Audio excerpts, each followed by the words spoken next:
What's good? Who with me? That's that gangster shit.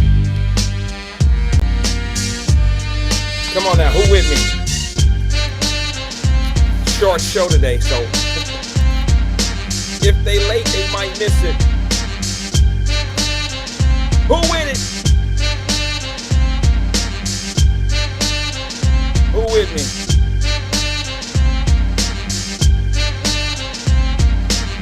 Kick this one here for me and my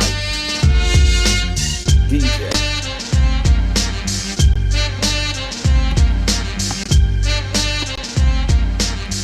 All right, who with us? Who with us this evening? Welcome to Wyatt Live, the 5 p.m. drive home show. Who with us? If you're in the building, let me hear you say, yeah. I had to throw my old school beat in there. Some of y'all think that's Jay-Z. Some of y'all think it's some of that shit from the new school, but it's not.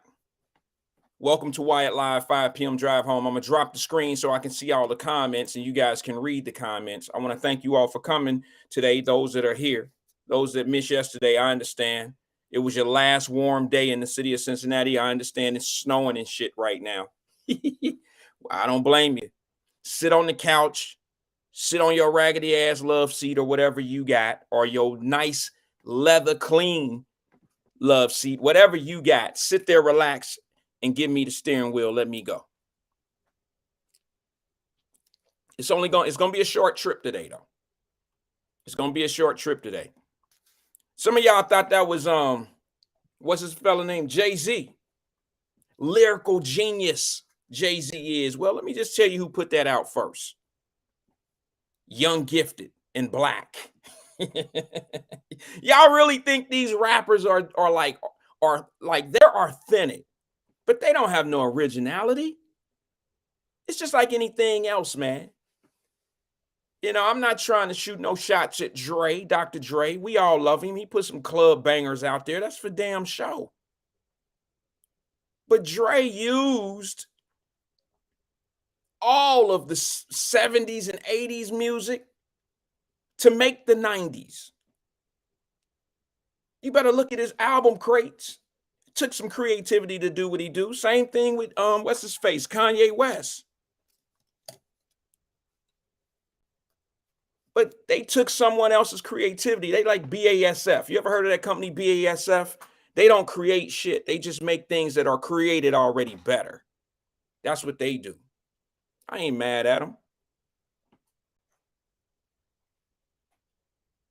But if you don't know, just to let you know, that's Big Daddy Kane, Young, Gifted, and Black. Not only did Jay-Z bite the whole freaking song, and Big Daddy Kane and them bit the song. It's an old school song as well. But nah, you can't just bite the damn you can't just bite the whole damn the whole damn beat and the whole thing. You bit the whole damn thing. You bit the title of the song, the whole nine. Bit the whole thing. Just taking the beat wasn't enough, Jay. Pirate. What up, though? Big Daddy Kane came out with that Young, Gifted, and Black first, y'all. Named it that, birthed it, and everything. Shout out to Big Daddy Kane. All right. He did a verses. I don't know why they let that happen. I don't know why they I don't know how many of y'all actually seen that verses with Big Daddy Kane versus KRS-One, but that, to me, I thought it was going to be a murder. I thought Big Daddy Kane was going to be yellow tape all around the stage. I thought KRS-One was going to murder him. But Big Daddy Kane surprised me. He came out with the pimp juice. Came out with a little swag. KRS-One is not a very good performer. Very intelligent brother. But he's an underground rapper. He's a club rapper. He moves the crowd by spinning the record back. Rewind and all that type of shit, and boo in the microphone. He gets you hyped that way. Big Daddy Kane used to move us in a whole different kind of way. He's the kind of person that can move an arena. Big Daddy Kane can move an arena. KRS-One can move a club. Now, lyrically, nobody can touch KRS-One. But Versus is more about performance. It has shifted to performance. It used to be about your catalog. Big Daddy Kane showed that it ain't always about your catalog, because Big Daddy Kane don't have a catalog like KRS-One. But KRS-One is not he's not a very, very good performer. It's hard to be all the way around. It's hard to be a great lyricist and be a performer. That's tough to do. But that all being said, man, KRS-One is my guy. What's good with everybody? Let me say what's up to some people. Let me like and share, like AP just said. Let me say what's up to a few people, man, before we get started. Let me see where we at. Make sure everything's still going here, because I've had some issues the last few days with my connection. So before we get into it, I don't have a whole lot to talk about today, but what I have to talk about is somewhat important, I guess.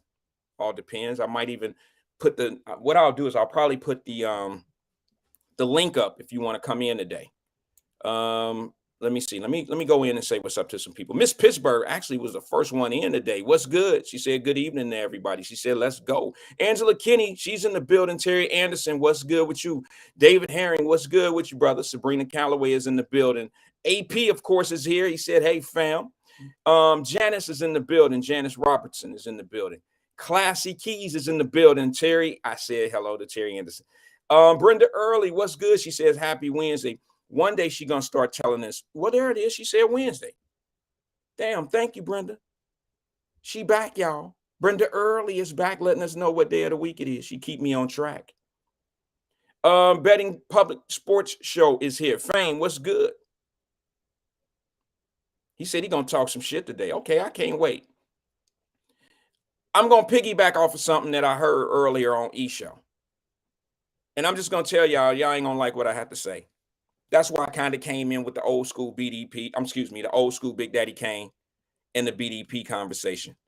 Because it killed me how people all of a sudden, listen, I know my age. I'm 40. Who says so? But let me tell you what I am for sure. I've been around since the birth of rap. I watched the transition of rap. I watched it go from hip hop beatbox, where they didn't even have. I remember we used to rap. There wasn't even rap songs out yet. You understand what I'm saying? Like we used to do this. We would beat the table to make beats. I was a little bitty boy. We was doing rap before rap was mainstream. You have to excuse me. I'm sorry. I'm having some screen problems. But it kills me when I hear people tell me, let me finish up.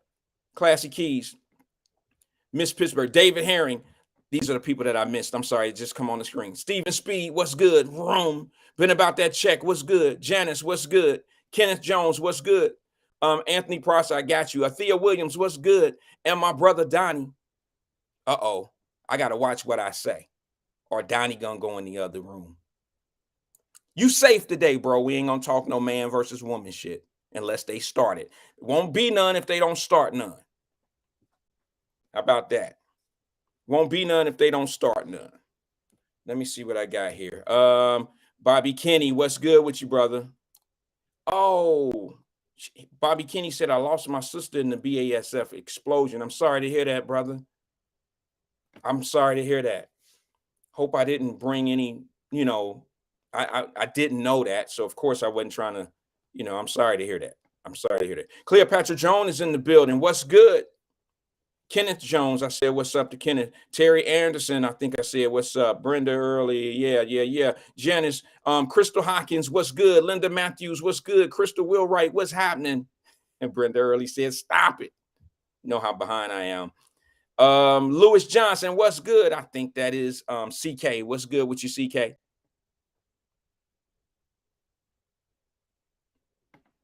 See, I like CK. That's why I'm team CK. I detect no lies when he made that comment. He says, Mr. Wyatt is younger and more successful than I am. Well, I thought I didn't know it said successful. I thought it said smarter. I'm sorry. The screen is moving. Sorry. I don't want to say I'm any successful than anybody. I don't really gauge things like that. Success is in the eye of the beholder. It's how you feel. You know, some people have money and they think that's success. I tell you that the richest people in the world are people that have more sense. The most valuable thing you can have on this planet is common sense. That's all. Because I mean, and that's just me. I think that's what makes people valuable is how much sense they have. Brian Clark said, "What's up, fam? What's good with you, B? Good to see you here." Hey, like I was saying, what was I saying? What was I saying? I was getting to it. Then I wanted to holler out the family. I don't remember. Oh, about rap music. Wakanda Forever, she says, Althea Williams. Yeah, like we used to play, we would beatbox and do all this shit before rap was even mainstream. And I heard him talking about rap music over in on Emmanuel's show. And this is like one of them issues where you're not gonna be able to tell me shit about this because I've been there since the beginning. Am I a rap artist? No. I was a DJ, but that still don't give me the expertise. But you're not gonna tell me that rap music doesn't play a huge part in what's going on out here in these streets. If you think that you're gonna play that shit or put that off on me, this is the wrong show. Music is very influential. Bottom line, I don't care what the music style is. Music is very influential, whether it's gospel music, rap music, country western music. Sean Nutter, what's good? I don't understand why we always got these fucking riddles and these excuses and these rhymes to try to sugarcoat the bullshit. The bottom line is you got a lot of rappers out here that it started where a lot of these rappers wasn't actually living the lifestyle that they was talking about. Whether they were talking about popping bottles and champagne all the time because they didn't have budget for it. Then it moved into them being major drug cartel dealers and shit. FYI, for you guys that don't know this, I've very seldom coming up seen a black man who was affiliated with a cartel. Cartels are usually across the border and they're Mexican and they don't really fuck with black people like that. I'm just being honest with you. So, when you hear people like Rick Ross and these guys, somebody Noriega and all this old bullshit, he got great beats. He's passing on a message and he got young boys. And when I say young boys, I'm talking young 20s out here thinking they're going to be this old school G, like a 30-year-old. And they all in this, they all in this frame of mind that they're going to be the head of the cartel or they getting money or some shit like that. And they all think they winning. And I mean, I don't know how to say it, but rap music plays a huge part on it. I have not been, I ain't Mr. Goodbar now, but I don't live that lifestyle. But I can just tell you when I have my moments. I've said this on the show a few times. Me and my partners, man, we would go do what we do. And when it was time to go hit a lick or do what we do, we put in the Scarface CD. You think we was just playing Scarface just because? No, it motivated us. It gave us that strength that we needed. And I'm sure they still do that today. It's just not Scarface they put in the deck. And they don't probably put shit in the deck these days. It's probably just the Siri play Killer Mike. The gangster version, the non-edited. It went from fake gangsters rapping about gangster shit in music and the higher uppies in these record companies seeing that this shit was flourishing, seeing it was profitable. Let's be 100. And then the fake gangsters start getting called out. Nigga, you ain't street. No, you ain't got no number. Y'all know what I'm saying. You ain't got no number. You ain't never been in no penitentiary. You only been in a holding cell one time. And it was on some shit they had you at the wrong time. You ain't about that life. Remember that? You had those people that wasn't really about that life. Hey, Marianne Lou, what's good? What's happening out in Vegas? It wasn't really about that life.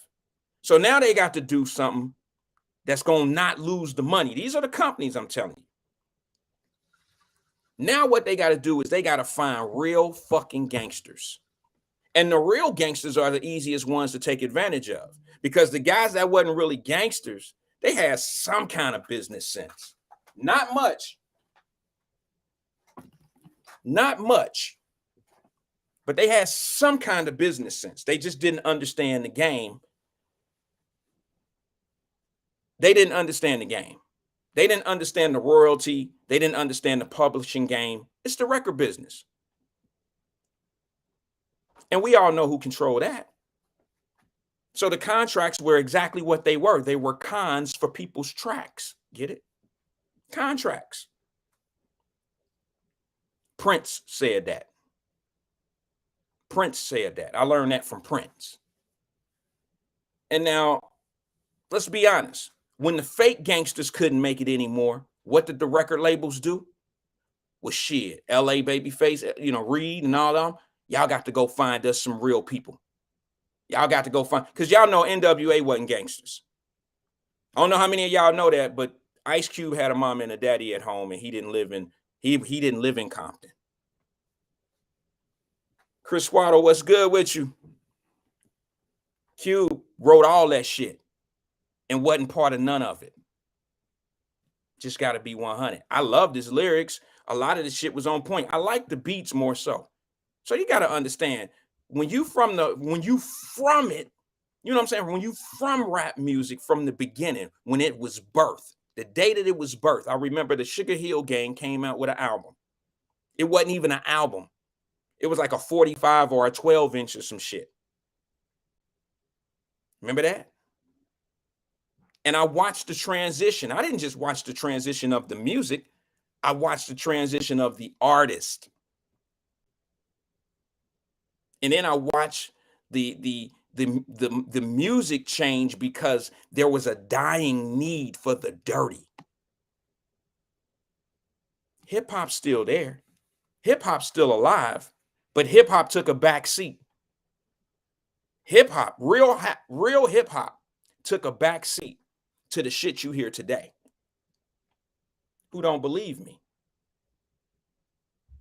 So you telling me that KRS-One can't ride, he can't like riddle rhymes around some of these dudes that's making big money today? And then think about it. I heard somebody say something on E! Show about, I don't even remember who it was. I just read a comment and they said something about, well, these kids are out here rapping the shit that they living through. And I'm like, wow, okay, I get it. But you're creating this demise. See, it's one thing when Cube and them was talking about Dope Man and this and this and that. The Dope Man existed. They created the Dope Man. But what blows me away is how we talk about the Jewish owners. Now y'all gonna probably disconnect me, gonna hang up on me on this one. But we can't get mad at these Jewish people because they own the industry. You can't get mad at them for that. You can get mad if they screw you over. There's been a lot of that.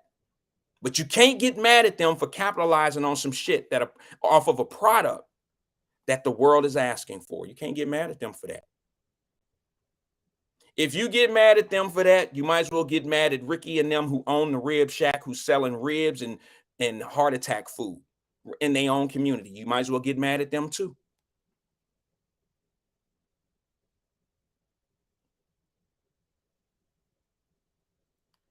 Listen, here's where I have a problem with the industry.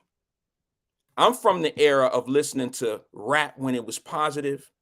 It ain't always have to be positive. It was battle rap. There was positive rap. There was negativity in rap as well.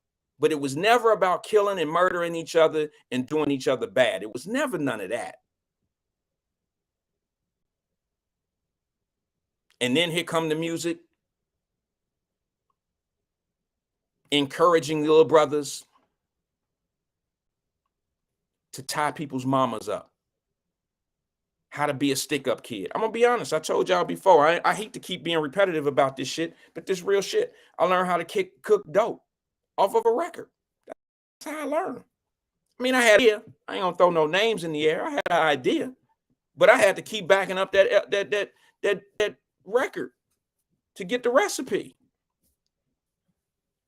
It's a damn shame, but it's the truth. What you think they doing today? They teaching them how to make lean, teaching them that lean is cool, teaching them popping pills is the way to do things. I'll say this to you. Back in the day, you could be a rapper on the weekend and take your ass to work on Monday. Try doing that shit now. Look at the difference in what a rapper back in our day looked like. And look at a rapper today. Can you imagine a motherfucker like Lil Wayne, who ain't Lil Wayne, coming to a job interview? Excuse me, you want to do what? You want to work here? Now imagine if LL Cool J was LL Cool J back in the day, and he was a rapper on the weekend, and he came to your facility to work on Monday. You'd be like, okay, young man, come on in. You might have to take that hat off, but he ain't got to try to cover tattoos on his face and all that old shit, teardrops and all that. You ain't got to do all of that. Look, the music has changed because the people have changed. And I cannot blame Jewish people who own those people, I can't get mad at them because listen, those companies ain't worth a fuck unless they got a product to sell to people. You understand what I'm saying? I've been telling y'all that for 2.5 years. Stop blaming people. Look, we push the product. We ain't got to put it out there. We put it out there because it's profitable for us on the lower end, on the lower level too. They get the lion's portion of the money. But they wouldn't sell a record. They wouldn't sell one record if people wasn't buying it. If people wasn't going to nightclubs and dancing to shit that put them on poles, they wouldn't buy it. They would, the record companies and the execs would not invest in that. Now, I know Kurt Franklin came in town over the weekend. I seen some clips on the cell phones and shit on Facebook Live. I seen all that shit. If Kurt Franklin was the person who could sell as many records as Lil Durk with his white blue jeans on and shit like that and get up there and hallelujah and all that old shit, then those owners would probably do him just the same way. But look at where the culture would be. Culture would be a little bit different. I'm going to take an early call while I'm in the middle of this because I don't have a lot of time today, so I want to try to get as many people in as I possibly can. Good evening, caller. This is Wyatt. Who am I speaking with? It's Terry, Wyatt. Hey, Terry, how you doing this evening? I'm good, brother. I'm good. Good, man. What's happening? What's on your mind, T? Listen, man, what I'm calling you about is about the nature of hip hop. You know, I heard you say a few things, but listen, man, everything you said was not correct. Okay, correct me. I was born in I came up in the West End, right? Okay. The first thing I ever heard that made bells ring was the Sugar Hill Gangs. Hip, hobby, don't fuck, all that shit, right? Yes, I remember that. I was a baby though. I was born in 71, man. I'm 51 years old, bro. I was a baby. Let's just leave it right there, okay, T? Go ahead, man. Okay. Well, you older than me, but you just ain't telling me. Huh? But anyway. I'm sorry, T. You breaking up, man. You breaking up. We can't hear you. Go ahead. I'm sorry, bro. I'm just playing. Go ahead. Can you hear me now, bro? I can hear you. Go ahead. Just having fun. Okay, but check this out. Correct me. But when I came on the scene, man, we went to school. We was rapping. We was singing. We was doing the moves. We was doing all that. And then later on, you had the Rock, well, not Rakim, but KRS-One, BDP Productions. Man, you skipping a whole lot of people. You skipping a whole lot of people, T. You skipping a whole lot of people. No. Of course we know about the Grandmaster Flash and all that, but fuck all that. I'm talking about what got us energized. Okay, go ahead. We gonna skip the whole Salt and Pepper era. No, we ain't gonna skip them. Okay, go ahead. They was very important in the movement. Okay. But what got us energized? Listen, brother, on some real shit? Can you remember sitting down in your bedroom or your living room or whatever, listening to BDP? Yes, I can. I mean, do you know how that made you feel? Yes, I do. Come on, bro. So where we differ on this, because I'm with you. What did I say Listen, wrong? listen, where we differ Okay. is from the early days to the mid 90s when they came up with all this crazy shit. Okay. You know, Okay, name your crazy artist, the first one that you think that started this mess. the craziest artist I ever heard was NWA. Okay, they started it. Now it wasn't no Too Short. You know, Too Short was rapping about pimping and all that. We didn't have a Too clue Short about that. he didn't come out yet though. Go ahead. NWA No, came out no, first. no, no. He ain't. No, he wasn't out. Then again, Too Short was out. No. Yes, he was. No, he didn't come out the same time NWA did. NWA broke down the doors of the gangster rap, bro. No, no, no. I ain't talking about breaking down doors. Too Short was out. Okay. All right. Okay. Too Short was out. Okay. But he was talking about pimping and all that. And who the fuck 16, 17 know about pimping? It just sounded good. But when the motherfuckers came out with that fuck the police and all this shit, man, that was, you know, that tore down the hip hop. That tore down hip hop. I agree. So where do we differ? What did I say that was wrong? I'm still catching up with you, brother. I'm on your page right now. Listen, what you said was wrong was when you was talking about the industry. Okay, let's go there with it. The industry. Now we know people is in place to control the industry. We know that. We know that. But the thing is, the industry is set up to make money. Don't fault them from that. Nope. Don't fault them for that. Nope. Because they done made trillions of dollars. But my thing is, where in the hell was we at? Where was we at to defend it? You know why? Okay. We weren't there? No, I was product of it. You were too. No. We enjoyed it. Right. I've always taken responsibility for this shit. I said we left our generations. We fucked that up for them. We put NWA on. They didn't put us on game. If you from the projects, you know what NWA was talking about, but that don't mean that we had to buy that shit. If we was living it, what was the purpose of buying it? Yeah. You know what I'm saying, right? We did because we enjoyed it so fucking much, bruh. Yeah, it gave us a little identity. It gave us something. That shit. Let's be honest though, T. At the time, we didn't know it was so negative. We didn't know that. No different than the kids today. They don't know how negative the shit really is. But see, we older now. We know, and it's much worse. Man, it's 100 times worse. Yes. At least NWA didn't tell me to drink lean. Yeah, but NWA did some things that was very negative, and that influenced our communities. Of course. You're talking about NWA started about the bitches, the hoes, and killing this motherfucker and fuck the bitches. Man, very negative. Very negative. But in the 90s, I was in my 20s. Man, that shit sounded so good to me. And let me give you another thing, drop on some real shit.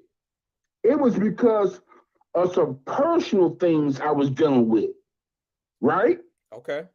With my kid's mom, when they came up with that song like fuck that bitch and all that. Man, I was feeling that shit because of some personal shit I was dealing with. Right. That's with what my music kid's do. mother. That's what music do. Music is Yeah. inspirational.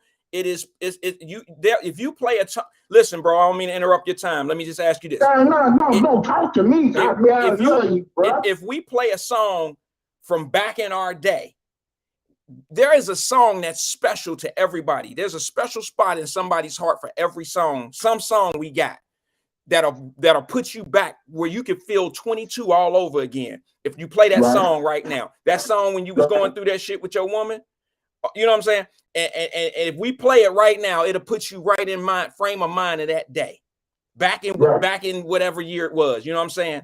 85, whatever it was. That's what music does. And these kids gonna learn that shit too. They gonna figure this shit out. One day they gonna play this. 20 years from now, they gonna be playing this dirt. I call it dirt rap. They gonna be playing this dirt rap, and it's gonna put them in the mind. They gonna be in a mind frame of where they were 20 years ago, just like us. But Wyatt, check this out, right? Now, back in the 80s, when I was dealing with my little thing with my kid's mother, man, we had the best slow songs ever created, right? Yes. But I choose to listen to this bullshit. We all did. You know what I'm saying? That had me on a whole different. Now, I could have been cool, but I choose to listen to NWA, and all. And then back when NWA came out, the birth of the South came out. Yeah. South really got grimy. Jay Prince, man, he put it down so hard. But we was, man. Well, he brought Willie D and the Ghetto Boys, Scarface and all that. Yeah, that was his situation. Yeah. They didn't do the industry no better.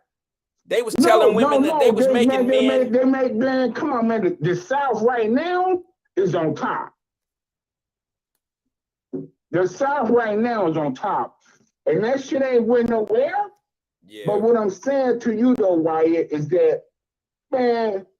Talk about that business end. Tell me where you and I differ in this conversation. Cause so far, bro, so far so good. We on the same page. Well, you know what? As far as the industry, Wyatt, for real, on some real shit, you got people marketing this shit to us. And they did an immaculate job. They did it, but who in the hell was behind this marketing to young black men back in the 80s? In the early 80s, you know, we in the early 90s. Who was in charge? I mean, who put that forth? Well, let me be honest. Let me just remember. Let me remind people of this particular thing. I remember back in the day when NWA was getting so much pub that the FBI was trying to stop them. They was trying to monetize their music. They were trying to, silence them. They fought it. It's a constitutional right to do what they were doing. And they won federal cases. All right. See, that's one of them situations, brother, that we got to look back and say, sometimes you got to be careful what you ask for because your ass just might get it.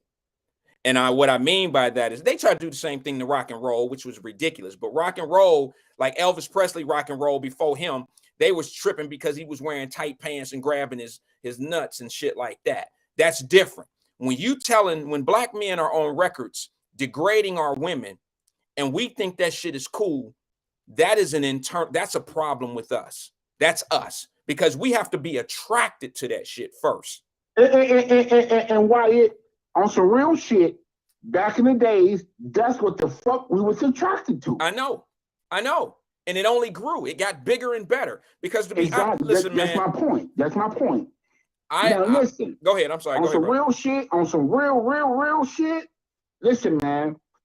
That changed the whole dynamic.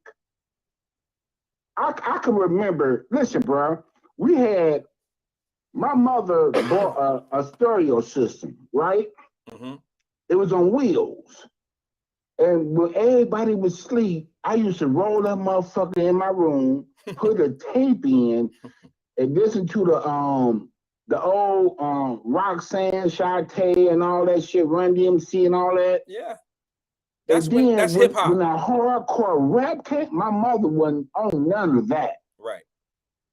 None of that. But I listened to it anyway. Yeah. And that gave me a perception about a woman. What I learned, well, I shouldn't say what I learned, but what I heard was with a woman, you fuck them and lie to them. That's it. That's all. Well, let me just say this to you, and see, that's degrading to me. But at the same time, but that's the truth. You're right, that's T. True. T, you're right. But let me give you the other version of that too. Let me flip the album over and play side B for you on that. It also told women that men ain't shit, that we ain't shit. You see what I'm saying? Yeah, it was a battle. I mean, that's that we talk about what separated the family. Shit, yeah. Listen to shit but we listen to. But the thing is, a lot of the women, a lot of the young girls that I grew up with, they were in a position to where they just wanted to be accepted. And we took advantage of that shit, bro. Well, they just wanted to be accepted. They didn't have much. They, a couple of girls, my mother fed their families and shit like that. And I seen the opening. I seen the opening. I took advantage of that. You sound like an old pimp, Terry. I ain't gonna lie to you. you. No, I ain't no old pimp. You sound like you used to pimp in the day. Boy, I'm an old sucker. You sound like you used to pimp in the day, bro. I ain't gonna lie. It's no, like you starting to testify. I ain't never pimp. I never had the heart to pimp. I couldn't. Okay. I couldn't be like Goldie. I couldn't tell a motherfucker. After she told me, oh, this guy did this and did that, and I said, bitch, go. I don't give a fuck about none of that. Go get my money. I couldn't do that. Yeah, that ain't my heart. I know. I mean, I feel you, bro. It take a certain type of person to do that type of shit. But what I'm saying to you is we still fell prey. We fell prey to it. We fell prey to all that shit. And to be honest with you, man, I've seen the evolution of it. And it ain't a great evolution. It's where we are today. Violence comes from that music. And let's, bro, a lot of violence comes from that movement, bro. Absolutely, man. I just wish Salt and Pepper would have kept pushing. And I wish KRS-One would have kept doing his thing. But, the industry moved KRS-One out. He wasn't the only one. You had Poor Righteous Teachers. You had KRS-One. You had Miss Melody. You had Public Enemy. You had a whole lot of conscious rappers. They moved them out. Listen, bro. You can't even count on your hands how many positive rappers that was in place. But the industry pushed them away. Listen, man, when them motherfuckers started coming out with bitches ain't tricks, but hoes and tricks and all that shit, man, boy, we got lost in the sauce, bro. Right. We got lost in the sauce. Well, the beats start getting stronger. The clubs start getting crowded. And that's where we got, it got lost there. Car stereos got louder.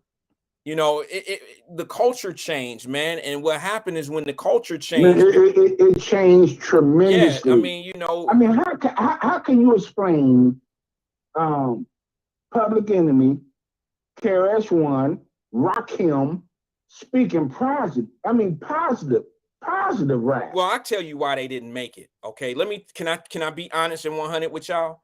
Man, boy, 100. They are what Kanye and Kyrie are today.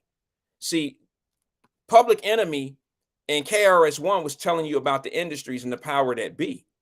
You can't have motherfuckers like that in influential places talking that real shit because he might wake up the masses. So why didn't we see that, man? Because you saturate your market. Talk to me. I'm about to tell you. You saturate your market. It's like any other game business plan. When you see what's working and what can sell and it can dominate, Positivity don't sell. How many, if you go to a bookstore, and I'm talking about massive readers, I can guarantee you, if you go to a bookstore, more slut, front, bad books sell than positive books. That's just the nature of people. Well, no, I have to disagree. Okay. I have to disagree with you on that point. Okay. Maybe because you buy all positive books. No, I'm not saying that. Not saying that. We live in a society, because it's not just here's what I got to do. I can't just sit there and put this shit on black music, because there's a whole nother thing out here other than just black culture and black people. If you look at the movie industry, I shouldn't say horrible movies, but more movies with drama. Look at what we're looking at today. All these reality TV shows, all are drama filled. They're outdoing all of the old shows. If you put the Cosby Show on today, it wouldn't get anything. These kids wouldn't watch that shit. They'll watch Love and Hip Hop over the Cosby Show. So that's the same frame that's going on. And it's just not the rap industry. It might not be the music industry in other cultures, but in the movie industry, it's like that. I mean, but you know what? What's going on is everything plays a part. Everything is intertwined. You know what I mean? Like violence. When we go to the movie theater, we want to see action, violence, loud. That's my point. That's what I'm saying. That's what sells more. Of course. I mean, think about it. Wait a minute. Let me say this to you, T. What happened to the times when we used to sit, get out of school, come home, watch Leave It to Beaver, and do you remember, bro? I never watched that. That the mother and husband slept in separate beds. Yeah. That, see, you know, I never watched that one, but I mean, yeah, I get it. I get what you're saying. All right, hey, T, I got to move on. I got another call coming in, man. And I appreciate you, man, taking my call, man. All right. Much love. None but love, brother. Talk to you soon. All right, peace. All right. Leave It to Beaver? Separate beds? I don't know about that one. Good evening, caller. This is Wyatt. Who am I speaking with? What's up, man? This CK, brother. CK, what's good with you, brother? I think one thing you forgetting is the NWA was created by the crack epidemic. It wasn't like they just came up with like, they was rapping about the world. So the world changed. It wasn't the same thing before. You know, the mid-'80s, the crack epidemic, which funded Eazy-E, who sponsored NWA. So I think that's where you got to look at, you got to give the government credit for putting all this cocaine in the neighborhood, changing the culture. Yeah, I always, hey, CK, you know, I'm Team CK all day long, bro. You know that, right? And you know I'm Team Wyatt. I know, man, but here's my thing. I'm not disagreeing with you, but one of the things that I've always had a problem with is when people talk about drugs being put in the neighborhood. And I know all the talk that went on out in California and all that old shit. And I know the real Rick Ross, Freeway Ricky. I mean, I know the dude. You see what I'm saying? I know how shit was moving and I know what it is. But, you know, I'm a firm believer that an industry, I don't care what the industry is, whether it's rap music or music in a whole, if it's the dope game, if it's automobiles being, let's say, Ford, Chrysler, or Hyundai, I don't care if it's McDonald's, Burger King. My point is, whatever the industry is, that industry can't operate if it don't have customers. Something has to attract you to be part of the cattle of the industry, whatever the industry is. So when let's say they dropped 1 million pounds of what crack in the hood up there in LA, in Compton. Right. Our families, we can't let the streets out hustle our family. Like I said, I can't just use me. I know some people on here right now who babies going to use Krista Wheelwright. Her baby go to UC. If her baby seen a pound, if her baby seen a kilo, okay, of powder, she'll keep on walking because she taught her baby better than that.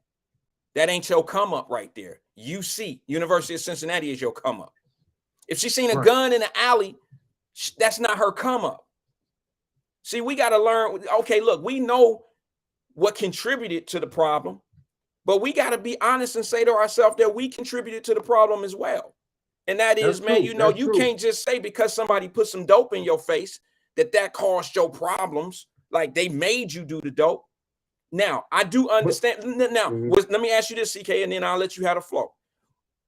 Was there more dope sellers or more dope users in California? Users. Exactly. I mean, you get my point? So everybody can't say that the dope game was put in their face so they can come out of poverty. You see what I'm saying? That's not a legitimate argument about, oh, they put the dope in our face and they made us do it because we didn't have no jobs and we didn't have this and we didn't do that. So no, that's not a legitimate excuse to me. Now, am I saying that that's a lie that they didn't do that? No, but I'm telling you, it's like my argument from yesterday about Detroit. Don't blame the city of Detroit for all those black folks in Detroit being on drugs. And when the automobile business shut down, when the factory shut down, they didn't just turn to dope. They was already on dope because they had great jobs that can afford their habits. You just didn't know they was on dope until the money ran out.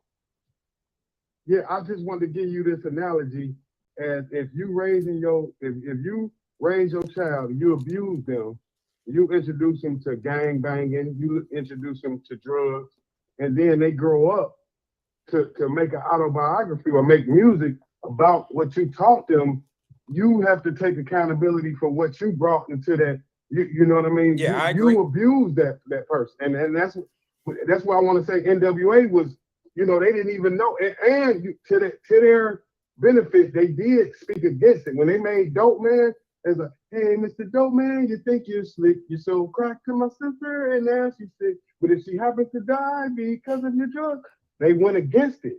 See, they went against. They was telling you initially, but then evolution, it turned to, like you said, the Rick Rosses, to where it is a thing. But CK, one question. They was like a throw off for the public enemy, like yes. But they think, you know. One question. It's kind of split. I say 50-50 on it. What you think? Yeah. It's a 50-50 split. I got a question for you though. Who was the hottest lyricist? Who wrote the best dope music back in the day? And I don't mean like the AMGs and them guys. I'm talking about when it first came out. Who was the best lyricist? Ice Cube, you'd say? So would I. Yeah, I would say Ice Cube. I would say Ice Cube is the one who put it all out there. He wrote Dope Man by himself. You know, MC Ren did a little writing with him. Okay. Yeah, those are the two lyricists. Like, how the hell did he find the guys that talented? That's amazing. It just happened to work out that way. Because really, if it wasn't for Dre, them guys wouldn't have made it.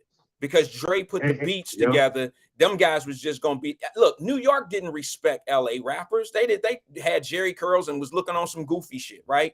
So it wasn't about the lyrics, because nobody want to hear about that shit.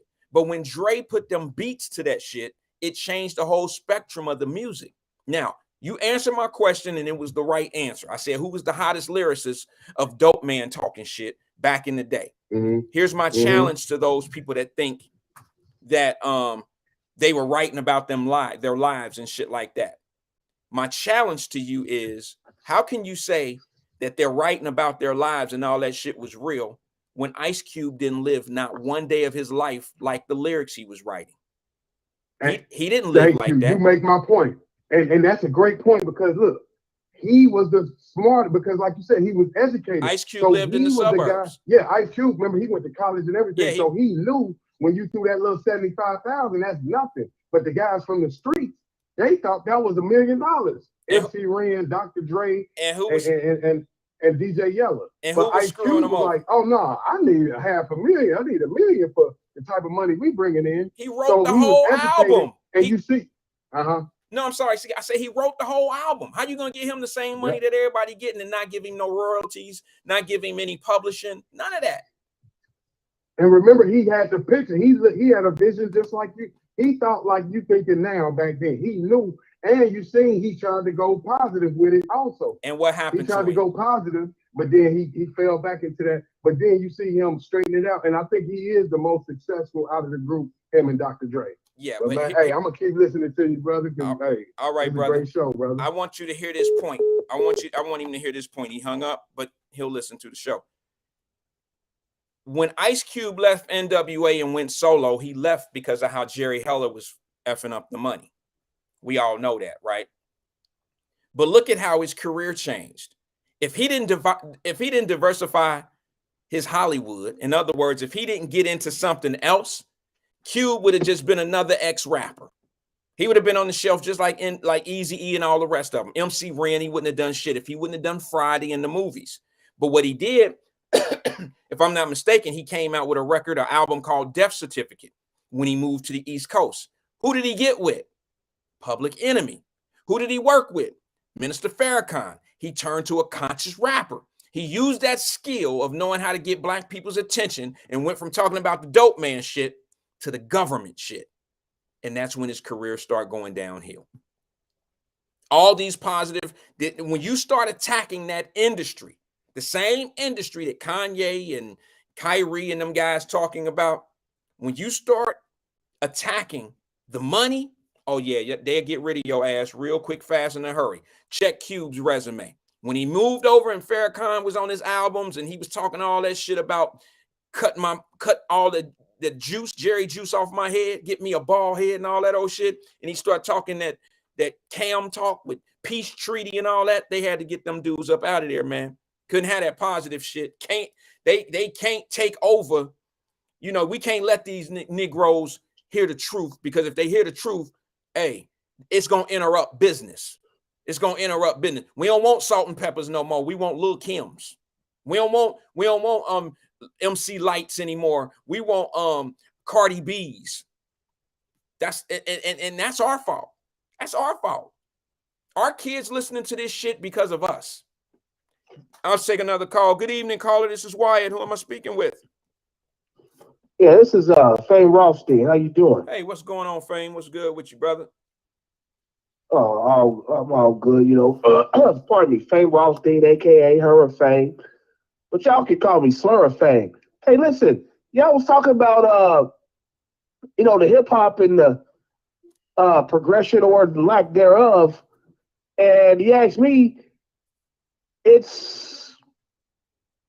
kind of is a microcosm and very apropos to what I was going to say today about the young lady in Mexico. Yeah, we were going to get to that. But I got to get Oh, my I'm sorry. let me get my dictionary real fast. You didn't use some words and shit I ain't familiar with. So go ahead, continue on. I'll figure this shit out, what you talking about. Yeah, I'm really disgusted. Just playing. Go ahead, Frank. When I see that, first of all, I rarely, you know, like when people pass fight videos, you know, you see two dudes locking up, you know, about 4 out of 10 of them, you know, it'd be a couple good exchanges and a decent rumble for a little bit of time. Yeah. You know, but girl fights are never a good watch. I hate it. I hate it, Frank. I hate that shit. Yeah, they're always painfully one-sided. And this girl is in the middle of a hotel room, literally naked. Not nothing on her. Hey, bottom, top, nothing. Fame. It's like, okay, yeah. Fame, quick thing, brother. I don't mean to interrupt you, but can we back up a little bit about what happened so we can catch? Some people don't even know what we're talking about. I know what you're talking about.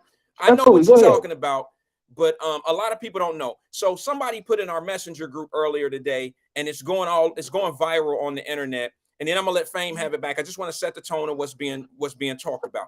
This young lady, from my understanding, and thank you, Athea, for putting it in the group. A young lady went on a trip to Mexico with a group of friends, so-called friends. They get to, and correct me if I'm wrong, Fame. Okay, you guys correct me if I'm wrong. I have a video of it, but I'm not gonna show it. I don't deal with violence that leads to murder. I don't do that. So this young lady, yeah, there it is. Davis Denise put it up. She goes to Mexico with her friends, and they in the hotel room. I don't know what occurred, where they get into a fight. One young lady's fighting the other young lady. One young lady is beating the shit out of this girl, and she's not swinging back. You got a grown, I don't know if he's grown, but you got a whole boy who's holding, I call him a boy. He's holding the damn video camera or his cell phone recording the whole incident, and this girl's getting the shit beat out of her in the hotel room, and nobody's stopping them or none of that. Now, I don't know what happened, but nobody needed to get beat up like that. And then eventually the girl, they all leave except for the girl that got beat up, and she was found dead like an hour or two in the hotel room, dead. Now, Fame, you take it from there, brother. I just wanted to lay what actually, what I seen in the video. I don't know why they were fighting. I don't know nothing, but go ahead, bro. Yeah, I don't know why they were fighting, but there's just no need for the dude is what I have a problem with. Who had the camera? Yeah, the guy who had the camera told us, "Oh, you ain't gonna fight back or nothing." Swing back. That type. Man, stop! You see the girl don't want it, nigga. Stop that. Right. Be a man and go in there and stop that. But this is the like you said, it's our fault. That's right. Because this is a guy who grew up. I think they said he was 25. So what? 92. When he was born. So 96, 97. When he's able to use a CD player and know how to do it. 4 or 5 years old. He's probably listening to bitches ain't shit. That type of rap. Pardon my language. I don't usually get that explicit on the radio. You do, but okay. But yeah, am I going in and out? I'm sorry. No. I say you get explicit sometimes, but go ahead. No, not to that. I don't disrespect the women. I disrespect some of these musky ass niggas in the audience any day, but not the women's. But yeah, like he's doing that, and it's like, bruh, that's painful to even just hear him say that. And then when you see the visual, she's not fighting. She don't want no smoke. I don't know if she's inebriated or what, but how is she naked? Did you guys snatch her out of the bathroom? Did that roly-poly ass girl that's beating on her, did she snatch her out of her clothes? Like, how did this even happen when she's naked like that with a random dude just staring at her, telling her to fight back? Like, I'm disgusted at that video. Yes. Like some goons need to go out there where them people be at in North Carolina and go find them. Yeah, it's and disturbing. Like you telling us what happened with this girl. We want to know the exact truth. She got broken back, all type of weird shit that happened to her. Like, you guys tortured her. Beautiful girl. Or when she was dead, you were trying to drag her, and once again, the punk ass nigga, too lazy to pick her up, or too weak to pick her up. So they dragging her and just dragging her any old kind of way through the hallways or in the room and whatnot, and her back breaks because she's so stiff, because she's dead. You understand what I'm saying? Like that whole thing is just totally jacked up. I can barely excuse me, I'm coughing. I can barely really even just talk about it without almost tearing up. Like I'm literally wiping tears talking to you. I understand, bro. It's a horrible video to watch. It's horrible. Yeah, it's just the whole story is just painful. Like, how did y'all, what made y'all do that? All that. Y'all couldn't just meet at the park to lock up one time and that be that? You know where she works, you know what she say. Like, did you have to take her out to another country to kill her? I don't even know if that was the plan. You know what I mean? I don't know enough about the story to say that they took her out of town to kill her or this was on purpose. I don't know anything about the story. So I'm not going to make me personally, I'm not going to make any judgments. I know the shit is wrong. I know what I seen was foul. I know it probably wasn't necessary. But my thing is, this is why I tell my daughter, who is at the same age, I think this young lady is like 22 years old. I'm going to put a picture of her up. Okay. That's the young lady there. I think she's like 22 years old or so. And I try to tell my daughters all the time, be careful of your surroundings. And, I woke up this morning. It's crazy. This is ironic that this is going on right now in our conversation, Fame. But I woke up this morning and put a post on my page and you made a comment about it. You know what I mean? Oh, yeah. It was my 5 a.m. because I run every morning at 6 o'clock. Okay, so 5 o'clock this morning, I had this urge. I wanted to put a post out. And on my post, I put the not Eddie Kane, but my boy from the Temptations up, who played David Ruffin. And Leon. Leon, I put his face up there on the screen now. I put that face up there and I said, the look on your face when you walk in a room full of MFs who talk behind your back, who talk behind each other's back, and they think you crazy. And the reason why I put that up this morning, I had no idea this was going on, but our kids and our people, we have to be careful of who we call friends and associates, because it's just so ironic that I posted that this morning, and here we are in a conversation. Like, there are literally people that talk behind your back. They talk amongst each other about each other behind their back, and they'll get in a room with each other and think the shit is okay. Like, they think that's normal behavior to sit and talk bad about each other behind each other's back, and that shit is normal to them. And these are the same type of people that'll take you on a trip, and everybody will get mad at each other, and all that intensity will come out. And this is some of the shit that can happen. And well, in the piggyback on that, that's why I say it was planned. Because, like I said, the guy has no interest in stopping this. He has no interest in stopping this. He knew it was going to happen. He knew somebody was going to press that. He knew that the roly-poly girl was going to press her. He knew it was going to happen. And that's why he's recording it, instead of being an honorable citizen and just saying, like, hold on, like, we ain't about to do this. We're supposed to be on vacation, y'all. Or being a friend.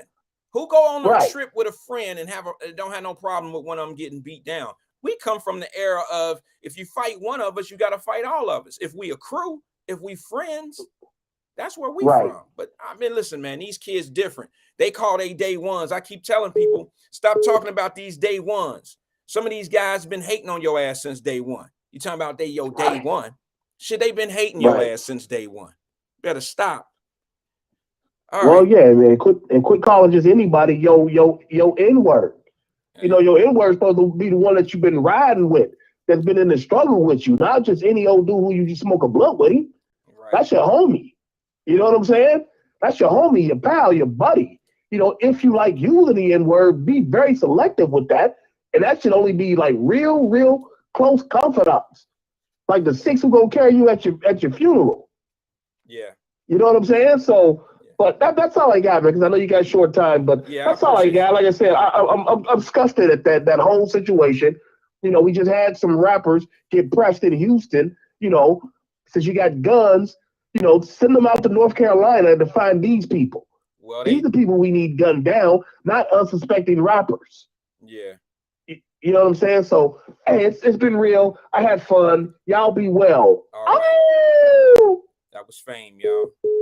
I had a caller call in while Fame was talking. Guys, just a FYI, I can only take one phone call at a time, so you'll go on hold or the line will disconnect or whatever. So the caller that was calling, feel free to call back, man. Love to hear from you. And here come the call now. Let's just go ahead and take it. I don't have to say anything yet. Good evening, caller. This is Wyatt. Who am I speaking with? Good evening. You need some honey. Wyatt, I hear your voice is so dry. Yeah. I'm talking all day. I'm a little sick, getting under the weather a little bit. Oh no! Make sure you get that elderberry in your system, please. Yeah, I'm working on it. It's just started today, so right after the show, I'm gonna go ahead and go get the things I need. I can hear it. I definitely can hear it. Working on it. But this Alethea Williams. I know what's good, sis. I know how you feeling now. I was about to say how you doing, but I know now. I'm gonna brace myself. What's happening?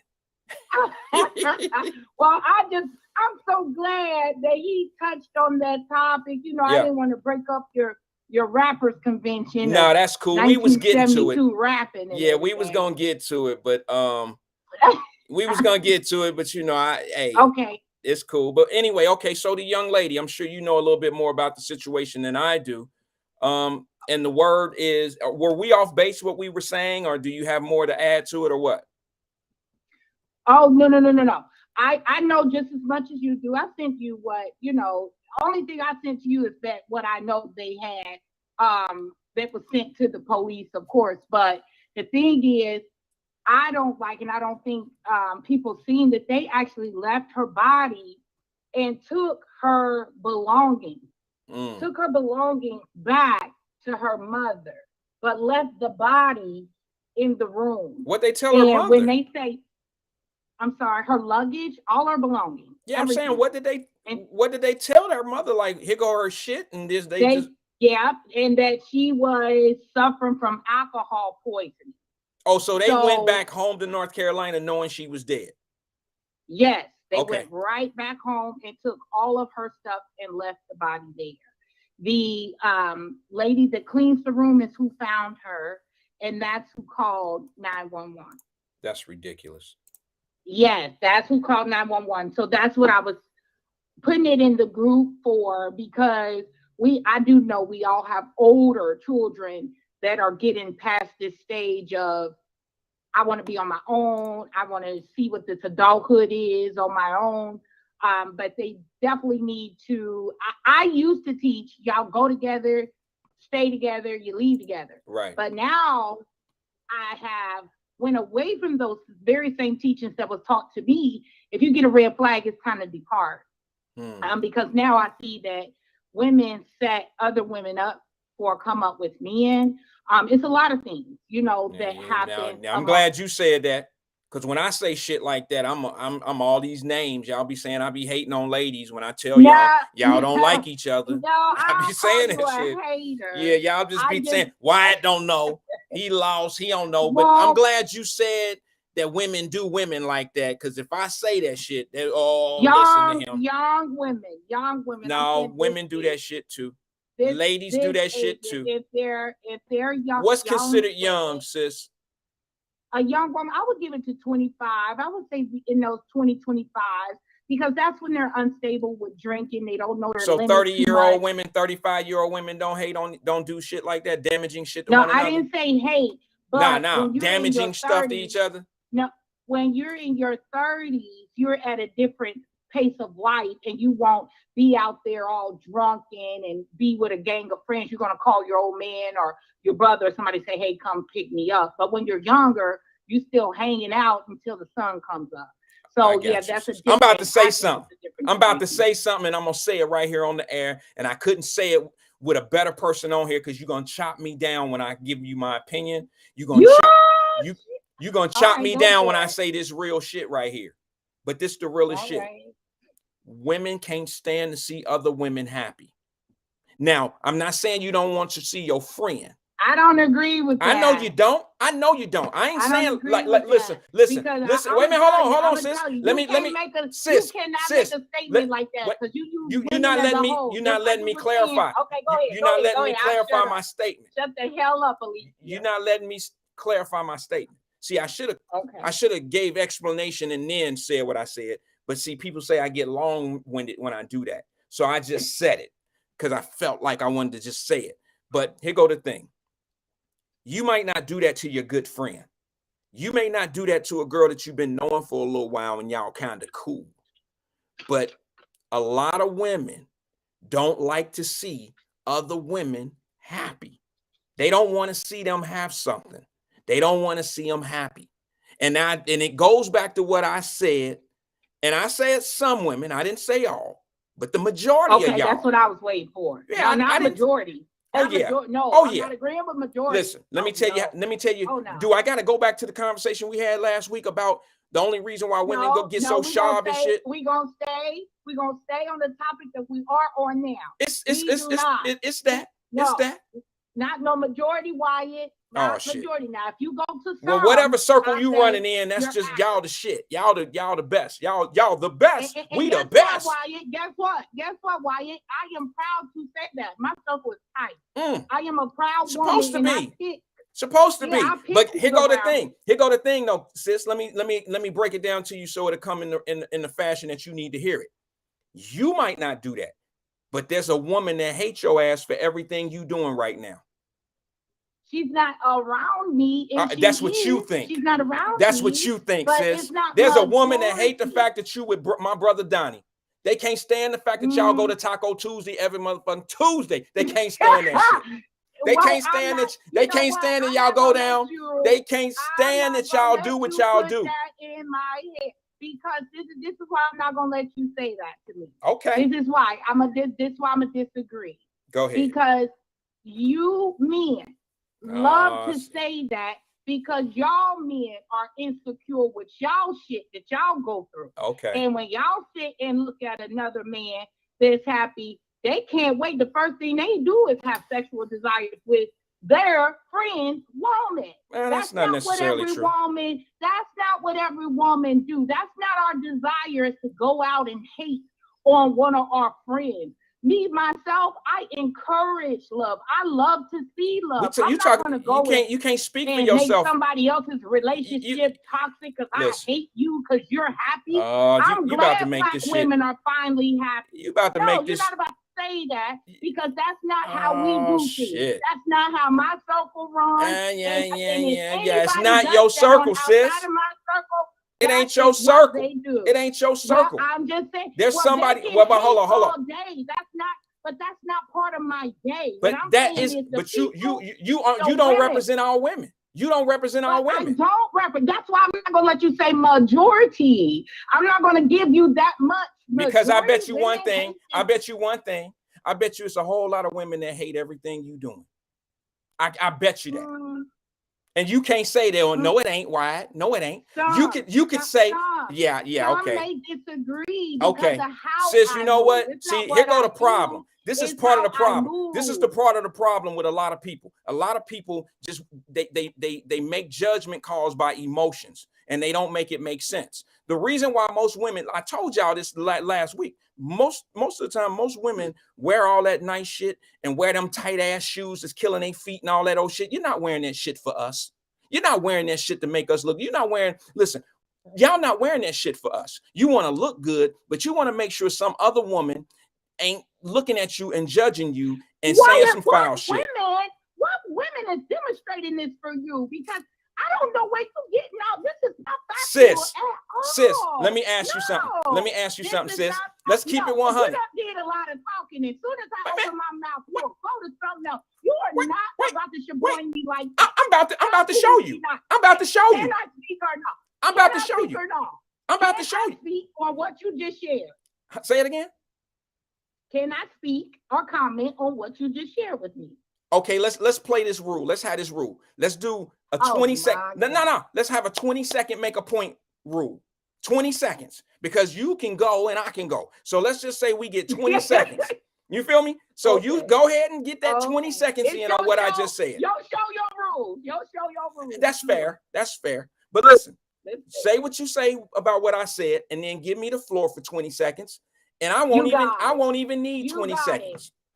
Okay. So here I go. I think you've been raised around the wrong set of women, or you entertained the wrong set of women in your life for you to have a whole story of women hate on other women and we get dressed I hear that from women. Another woman. I'm going to state that, and I think it's false. So you go. Okay, that was good because that was less than 20 seconds. I'm impressed. But now, yeah, because my job is not to switch your mind. It's just to tell you you're wrong. Okay. So you go ahead. But you know what? I'm about to checkmate your ass right now, sis. Go get my brother. Tell my brother I'm about to checkmate his wife. All right, he about to checkmate. All right. Go ahead. All right. Sis, remember when we did that, when we did the King and I down at Friendly Market? Yes, sir. And you showed up looking really nice, had on a nice outfit, had your hair done up. Everybody was looking great that day. It was hot outside and everybody kept shit together. You were so cool out there. It was hot as hell, but nobody was sweating because everybody was looking nice. Right? Correct. Yes. Did a woman not hate on you down there? Yes. Okay. A woman hate on you. No man did they? Can I get 20 seconds? Can I answer? Can I get 20 seconds? That's you just asked. You just checkmate. I holler at you. No, that's not a checkmate because I just told you that female would never be in my circle. You're not making that. Women have intuition, and we could tell we got red flags, and it'll just go up. It'll go up. She's upset with herself. But did that make me angry? No, you're not even. That has nothing to do with what we're talking about. But what I'm telling you is that's not somebody in my circle. That's somebody I would never. I never said that the woman had go kiki, have a glass of wine. None of that. Like somebody walked up. I never said that she had an issue. Okay. And that's what she said at the end. Like, I just tried to make you laugh. You know, can't you take a joke? That's the thing. You get what I'm saying? So was she joking? Was she serious? I don't know, but that ain't a chick that I ride with. That's not somebody I'll go out to Cabo with. You get what I'm saying? Yeah, I understand what you're saying, but you're not saying what I'm talking about. I didn't say that women hate on women that they cool with, that you got to be in the same circle. Same circle women hate on each other too, but that ain't exactly who I'm speaking about. I'm talking about women in general. And that when you say women in general, that means women outside your circle. What difference does it make if they in your circle or not? Another woman in the same day shot you and you talking about look at your boots. You know what I'm saying? Like, and then another woman wait a minute, what? Your class standard. Remember that same day you start capping and we were laughing, and then another lady went on your show and was like, he dead wrong. You bringing down women, and that wasn't what you were doing. You know, you was just giving her the business, you know, playing a. I was doing some downtown shit because I was at home, and I can do that. Yeah, but that was somebody doing some hater shit. That's all. Listen, sis, let's get back to the point at hand. The bottom line is it was a sister that hated on you because you was looking nice that day. And what she said was foul and it was wrong. Okay. And the reason why she said it is because she was, regardless if she knew you or not, she was trying to get under your skin and then tried to play and then tried to play the shit off like, oh, I'm just playing. That's what that shit was. Wyatt, the thing I'm trying to tell you, she was unsuccessful. So what? And when you so what? When you see women when did we get specific on what? Oh my God, sis. All women don't entertain that kind of behavior. Exactly. That's what I'm trying to say. You've been around some rough women. And, is that right? You know, so wait a minute. Yes. No. For you to feel like how you gonna say that though? How you gonna say that when and majority of if you say majority because of this okay 20 seconds is up. Okay, I'm done. If you take a majority of the women that even watch this show, they might not like my delivery on what I'm saying, but majority of the women that are around other women, most of the ladies that you hear talking about other women, they always say, I really don't get along with a lot of women. And if you ask them why they don't get along with them, it's not because, oh, they'll try to take my man. They'll try to do this or they'll try to do it. That ain't their explanation. They generally just tell you they don't get along with women. That's it. And now what I would ask you is, what would be that's like me saying I don't get along. If you hear me say I don't get along with guys, so I stay by myself a lot, or I'm with women a lot because I get along with them better, there's only a couple reasons why that is. And that's either because I'm not content, or I'm insecure with me and other men, or I just don't like the fact that those men are trying to impress, or they doing things that I'm just not interested in. So they're not my cup of tea. All right. So my question is, so the women that I would know have to be roughnecks or not good women to feel like they don't want to be around women. That's what you're saying to me? What I'm saying to you, I'm going to just break it down how you just did. I've been on Wyatt Live, I think maybe a year and a half, 2 years. Every woman that has been in your life, I've never came into a confrontational conversation with them. I've texted back and forth. We had disagreements. But you can't say, no, wait a minute, hold on, sis, because I'll lose track on what you just said. Pause on that for 1 second. Yes, you have. You have ran into a hater off this show. Not with a woman. Yes, it was a woman. She might not have hated on you, but she was doing hater shit. Let's be honest. No.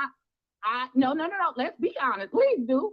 Yeah, I was saying we ran into a hater. I haven't gotten into it with a woman that was disrespectful, name calling, hating, none of that. Or I'm saying you're just dealing with your show. Okay, I give you that. I give you that. A man I have, a disrespectful man, yes. And I thought he was an undercover brother because he came at all the women that way. Never none of the men. But you ain't heard that from me. So I'm going to give you them 20 seconds.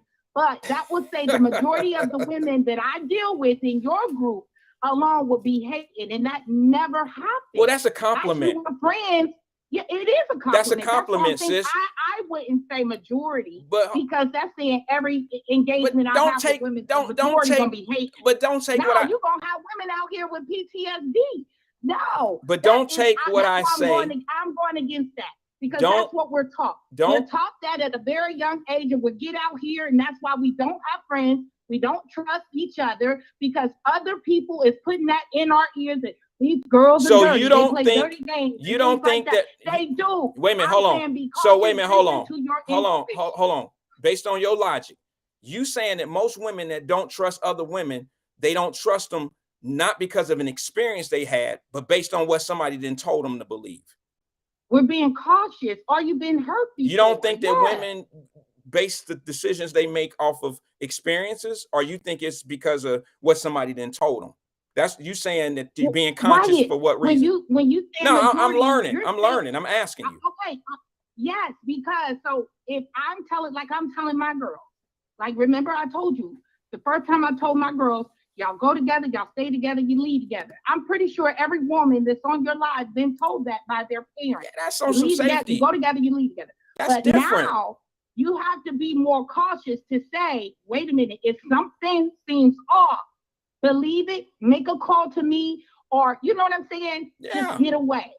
Get to a safe zone. So what I'm telling you, through the women of today, we're being led to, oh yeah, these women gonna da da da da da. So all these women are not, they're with the same friends. They've been friends since 15, 16. They no new friends. They screaming that, no new friends. I need new friends. You know what I'm saying? Because you're gonna elevate.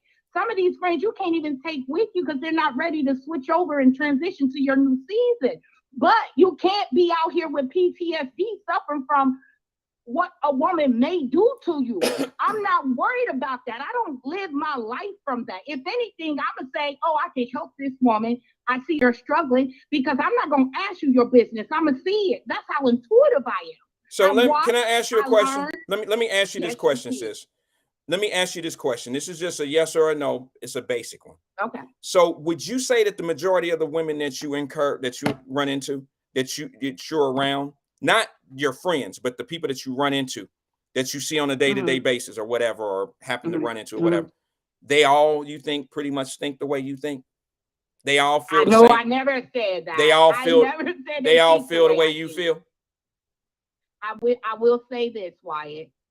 I wouldn't say we think alike, but I will say that some women that I have been around who were selfish are no longer in that selfish mindset. I will say that.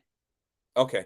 Well, I don't know what it is, but men had a problems too amongst each other. Many, too many, Jeez. many. And I need 40 seconds for men. Men need to stop drilling that. Women ain't this, women ain't that. Because if y'all stop it, women can learn how to heal. Y'all need to stop saying women are jealous of each other. We want to take each other's men. Because believe me, I don't want that sister problems and that sister don't want mine.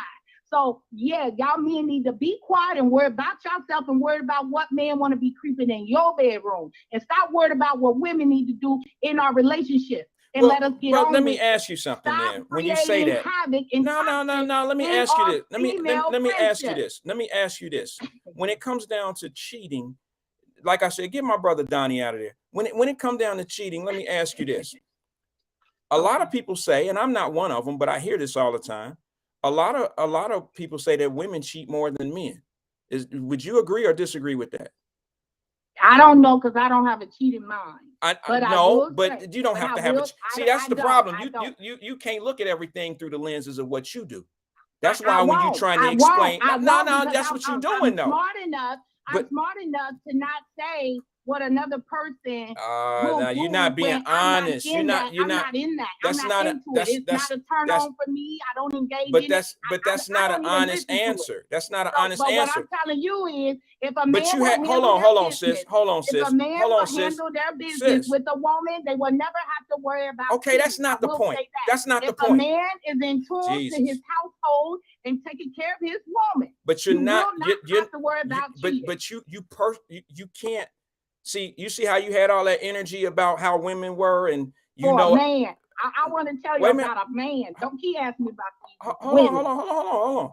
Remember, what you just explained to me is I don't have a cheating heart, so I can't get no explanation of all that. Right? That's what you said. I can't. Right. Really okay. But you also don't have a hater's heart either, do you? But you sure had a. I don't hate. Okay, I don't hate. Sis, but I will say, wait a minute, hold on. to the wrong hold on, sis. You just, it was a yes or no. Okay, You don't have a right, cheating heart, right? Cool me back. Put some water on me. I'm Yeah, wait a minute. I'm about to, another checkmate move. Fellas hear me. They hear me. Go ahead. You don't have a hateful heart, right? I don't. And you don't have I tease a lot, but I don't. Come on, sis. Just keep them 100 and just, keep them just yes or no. You don't have a hater's heart, right? I don't. Okay. I don't. And you don't have a cheater's heart, right? I do not. And when I say about women cheating more than men or men cheating more, you can't elaborate on that because you don't have that type of heart, right? I can't. Yes or no? Yes or no? Yes or no? Yes or no? You don't. Women, no, I can't. You don't have that kind of heart. You don't have that kind of heart.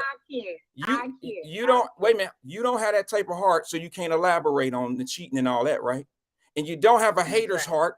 But you sure in the hell did a whole lot of articulating about women and the hating thing. How you gonna speak so strongly on that when you don't really know if you don't have that type of heart?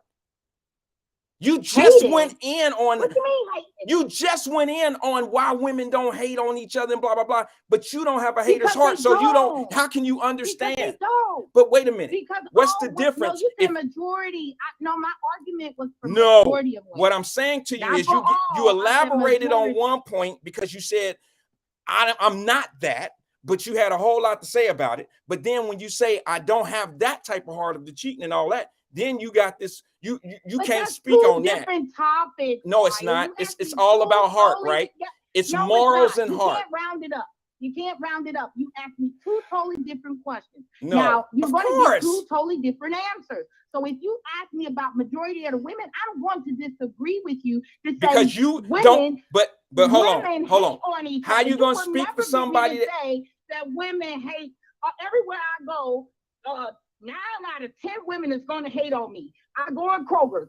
9 out of 10 women gonna hate. No, you would never have me out here like that. I never said that. What you said, majority. You know what? Is a big number. I will say there are some hateful women out here that may dislike what I do or how I move. Might. But I wouldn't give a dang on if they do or don't. It's not going to make or break me. I understand. It's only just going to keep me going. And what you're doing, I would say this. What you're doing is you making this whole conversation about you, sis. Okay, I'll be. And it's not an honest conversation that we having. Because you putting it out. You keep saying majority. Because you keep making it about what you do and what you feel. And that's why I just attacked your whole logic of what you were saying. No, not just me. It's I told you about my circle. I told you about my circle, who I'm around, who I deal with. You keep saying majority of the women. You don't think women around you hate on you and your husband and hate y'all together? No. Heck no, I don't think that. Okay. Not one bit. Okay. Good. I mean, that's great because you can't live life. You don't care who hates on you. Say that. I don't care who hates on me. But it's not don't majority. Say, I'm saying the small number. Okay. The small number. Okay. If they choose. You know what? I said something very foolish one time to one of my best friends. I'm the nicest guy in the world as far as I'm concerned when I'm thinking about myself. I help people. I'm generous. I spread love. I do all that. I told my best friend one day, and this was about 4 or 5 years ago. I told my friend in my office one day, I said, man, we was talking about something. And I was like, I ain't got an enemy in this world. He thought I was just playing. I was as serious as a heart attack. Because I'm like, man, I don't see why anybody would dislike me, bro. And I didn't mean it in a way where I was being arrogant.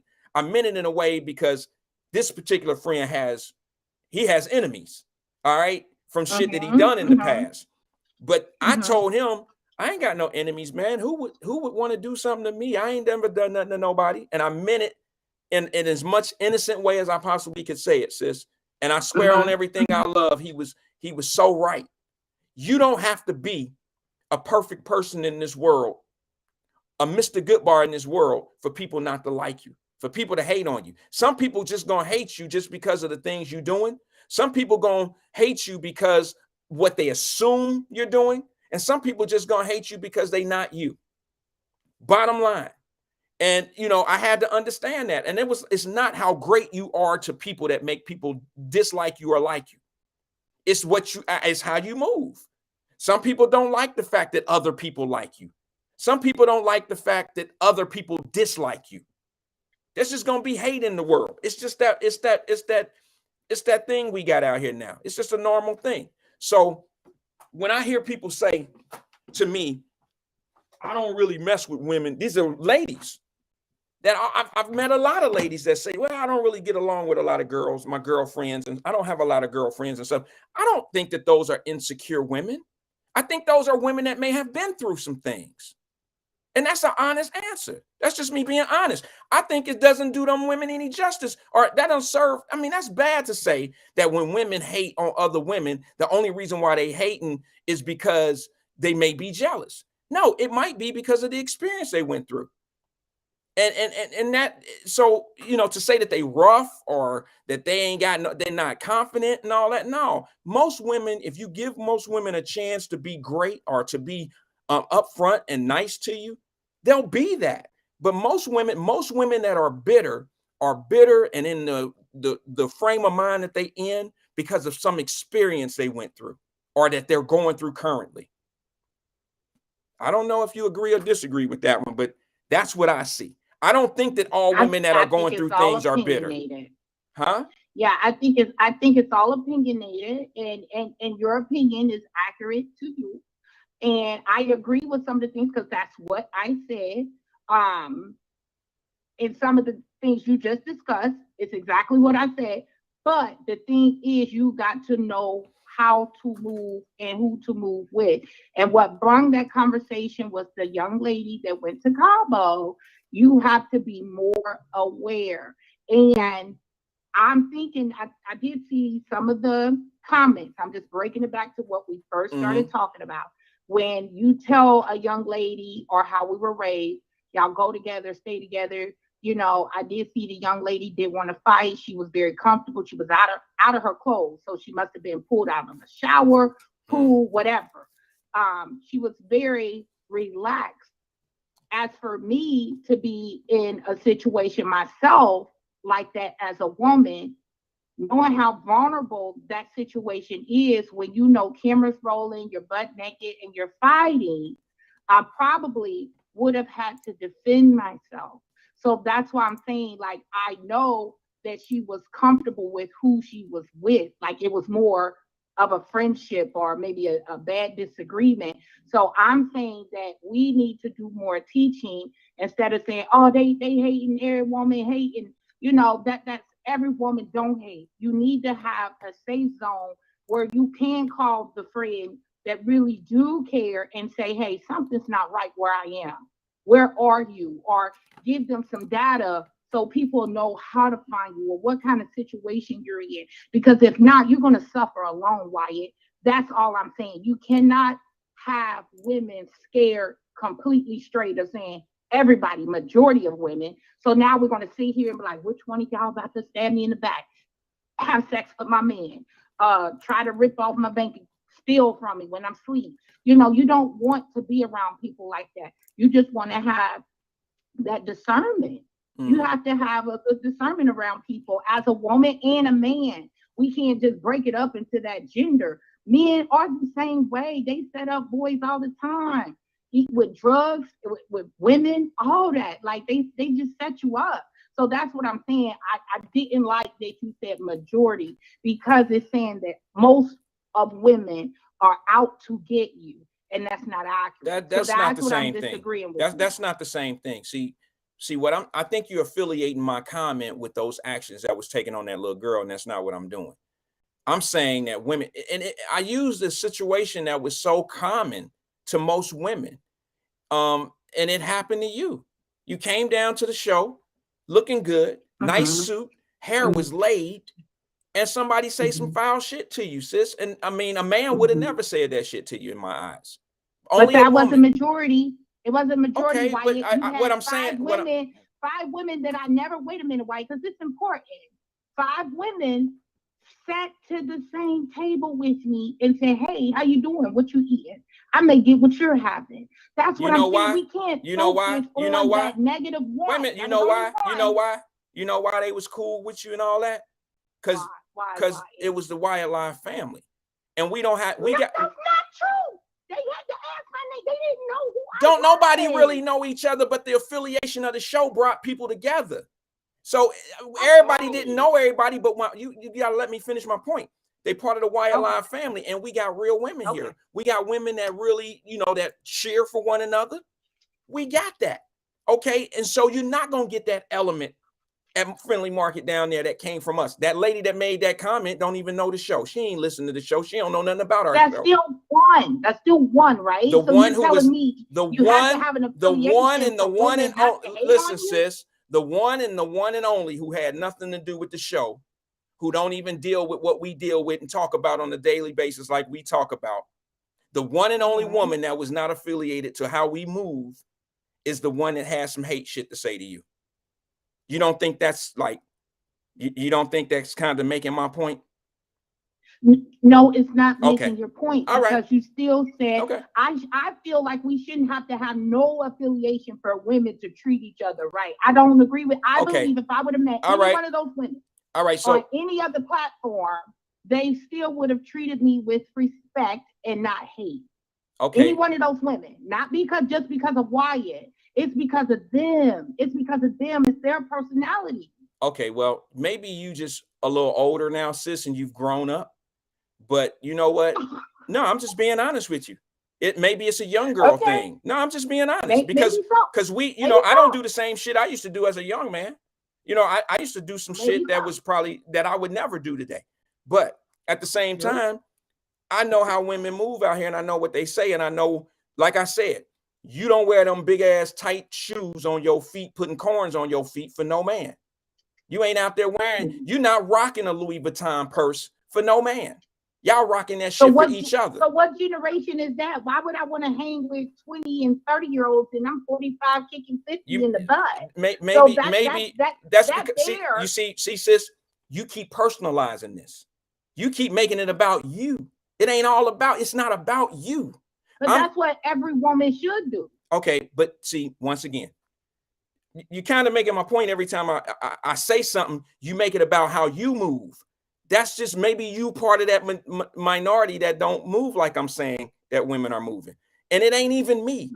Women, I'm just going by what they have said. And see, I just think it's an injustice for you to say that the women that may have told me that must be insecure or might be rough or something. I hear this from polished women. They don't want to be around other women because of the jealousy factor. I hear this. It ain't got nothing to do with all the girls I know must be from fucking John Street or Lynn. No, these are women. These are women. No, these are women that just don't have many relationships with other women because of, it might not be because of the man issue. It just might be that some women just don't want to see other women have shit. And that be things that they can't achieve.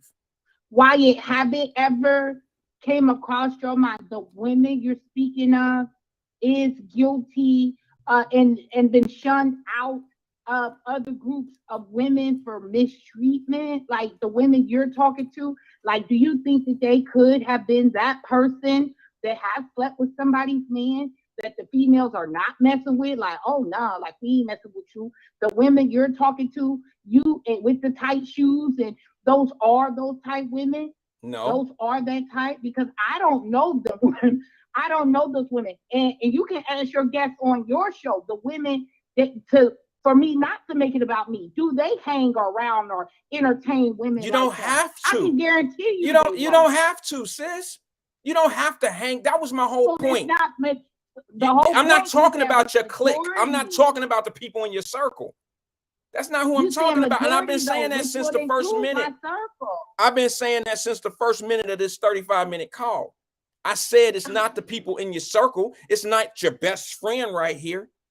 I said it's women. No, you did. You started your conversation. Do you think there's people women around you that's hating on you, hating on that you with your husband and y'all doing good, this and that and the other? And I told you, absolutely not. All right, sis. Well, you know what? We're going to have to agree to disagree on this one. And there's some people on here, of course. That's cool. It's cool. I can live with it. I can live with it. I know. But my brother, you take good care of yourself. You matter. You matter. Thank you, and sis. I want you to take care of yourself. Get you a hot toddy. Get you some medicine in your system. You know, take care of you. You got to keep moving out here. I will. Yeah, I'm gonna stay in the house and I'm just gonna kind of medicate the next couple of days. Yeah, be careful. One of my good friends, and I'm glad she just walked out the hospital yesterday, but she was put on life support on Oh man. Saturday Yeah. due to that flu. Oh Yeah, yeah. I heard she that's walked bad out of right there now. yesterday. I heard that's bad right now. Hey, I got a question It's for you. bad. I need a name. I'm taking nominations right now for Chaos Agent of the Year. We looking for 2022 Chaos Agent of the Year. And do you have anybody in mind? On your show?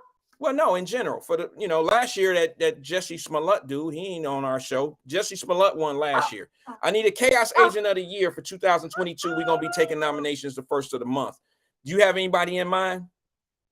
Oh no. All right. Well, you think of somebody and let us know. Text it to you. So let me think about it. All right. All right. Y'all have a good weekend. You take it easy. Week. All right. Just take care of yourself. All right. Thanks, babe. Talk to you. Now, y'all know I'm going to keep the shit 100. Y'all know that was a difficult conversation to have because my sister going to make it all about what she doing. The bottom line is, I see here Tiffany Daniels just made a comment, and I was going to use this. And the reason why I was going to use this is because of what I see my daughters go through. I have 2 little girls that live in really nice neighborhoods and have really nice friends of things and all that old shit. Tiffany Daniels just said, my daughter has a friend. I really believe she's jealous of her. This whole Mexican story made me think about it. My daughter has brought friends home, and I can tell. She got some hater in her, girl. You might want to watch her. I might not even say shit to her, but that would be my fatherly instinct. You might want to be careful. I seen how she was looking. Or, certain girls would give her problems because of what she drives. My daughter drives a really nice car. It's a hand-me-down, but it's a nice car. And you can just tell, you can get a vibe. Now, ain't no dudes, ain't no little boys hating on her ass at school and all that old shit. She ain't never came back with no stories about no little boys because she can tell me that all day. But she'll hold back the little girl stories. She'll hold back the little girl stories, and then I have to kind of pry them out of her. Because the bottom line is, little girls don't want to see other little girls have shit. And it might not be you. You might be the one that they hating on. You ever thought about that? Now, guys do it too. They do it too, but we talking about girls right now. And that's what's going on with this trip. Think about that shit. The guy videotaped, but we don't know what they was fighting for. Nothing will justify. I don't care if she stole the girl's money and she ended up beating the shit out of her. Like the girl that died, respectfully, I'm just going to hypothetically say, play devil's advocate. She might have stole the girl's money and they got into a fight. And dude was like, yeah, if I was you, I'd beat her ass too. I'm about to film it. She stole her money. You didn't hear him say none of that, but that could have been the situation. I don't know. That all being said, why did those young ladies have to fight? What could put them in that mold of one girl wanting to do her that bad? Somebody explain that one to me. And they in Cabo. It's plenty of shit to do in Cabo. Fighting is the last thing on the list. There was conflict in the house. There was probably conflict on the way there.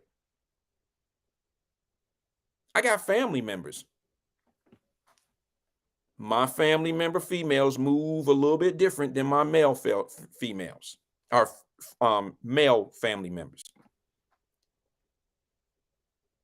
They just move a little different. Y'all can call my family ratchet or whatever the fuck, but I got cousins, I got female cousins that talk that shit. She thinks she better. Oh, she said, she from Lincoln Court, so she ain't shit. I hear them. It always come down to the gossip game. That's where I get it. So, I mean, I ain't trying to, I hope y'all don't think that when I say women hate on women, it has to be a physical thing like what happened on this trip. That sis didn't even let me get that out. It's hard to talk sometime at the same time with people because That's a hard wrestle. I don't like the tongue wrestle. But the thing is this. My opinion is when women step out at night, when they go to these clubs, they know men are going to be there. They know men are going to be there. But they definitely getting their shit together because they don't want other women who are judgmental and how other women look. They don't want y'all talking about each other. They don't want to be talked about. I've only heard one dude in the city of Cincinnati say something publicly on social media and degrade women, especially little black women. I had a problem with it, but I didn't say nothing. Who was talking about women's tracks in their hair and you got to be a certain class to get up in here. You can't let your tracks show. That was some goofy ass shit. That was a lot of people was saying it. He did some female shit. See what I'm saying? I didn't make that up. Because like men don't do shit like that. We ain't about to talk about nobody's hair. Like, I don't give a fuck if you got on a wig or tracks and that ain't even, hey, look, piece your ass out. The other dude, he'll buy you a drink, whatever. I don't know. Men, we just don't do that. But oh Lord, women will see the bottom of another woman's shoe and talk bad about her. Look at her old wore down ass. She think them red bottoms is flat. Them motherfuckers ain't red no more. They orange. You didn't warm so much. You didn't scrape the bottom of the cement so much. They not red bottoms no more. They orange. I mean,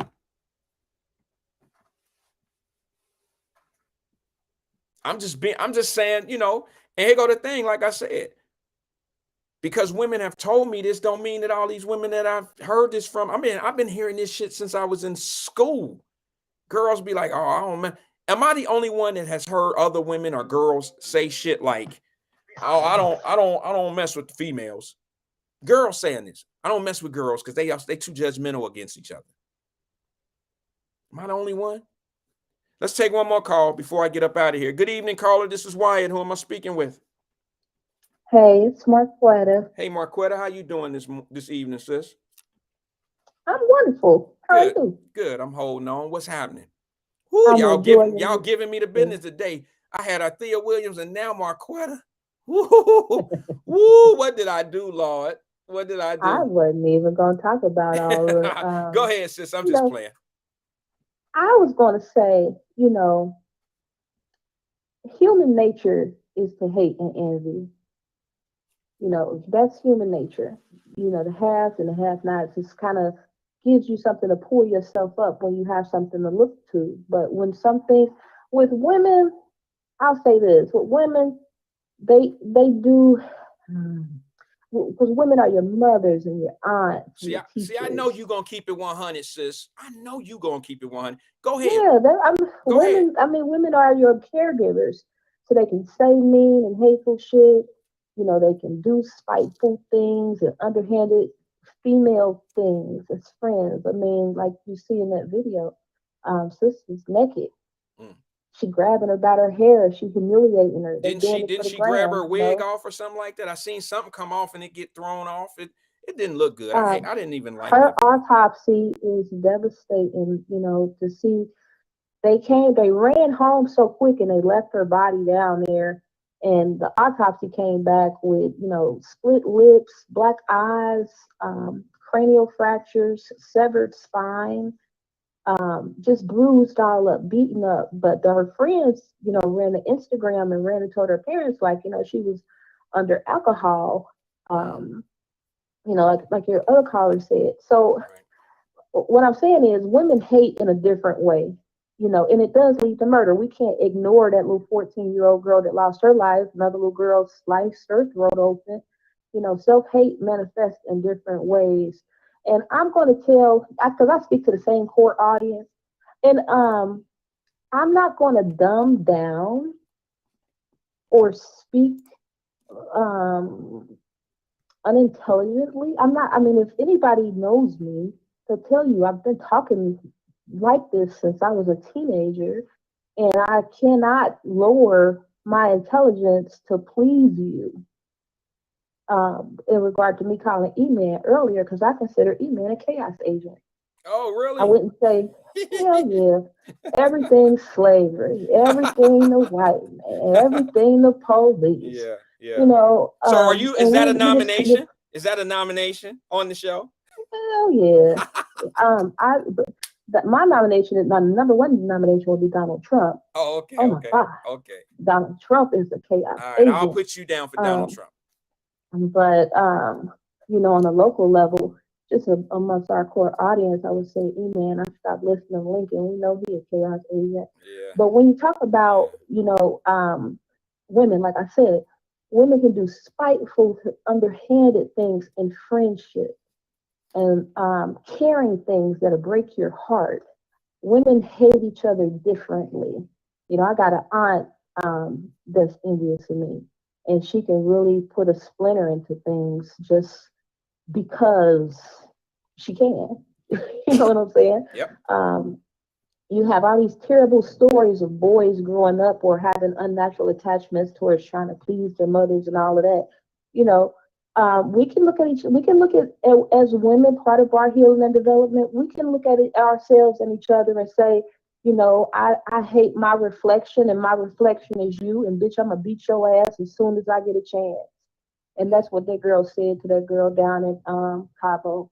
You know, I hate myself so much that when I see me in you and I'm not you, I hate me so much I'ma kill you.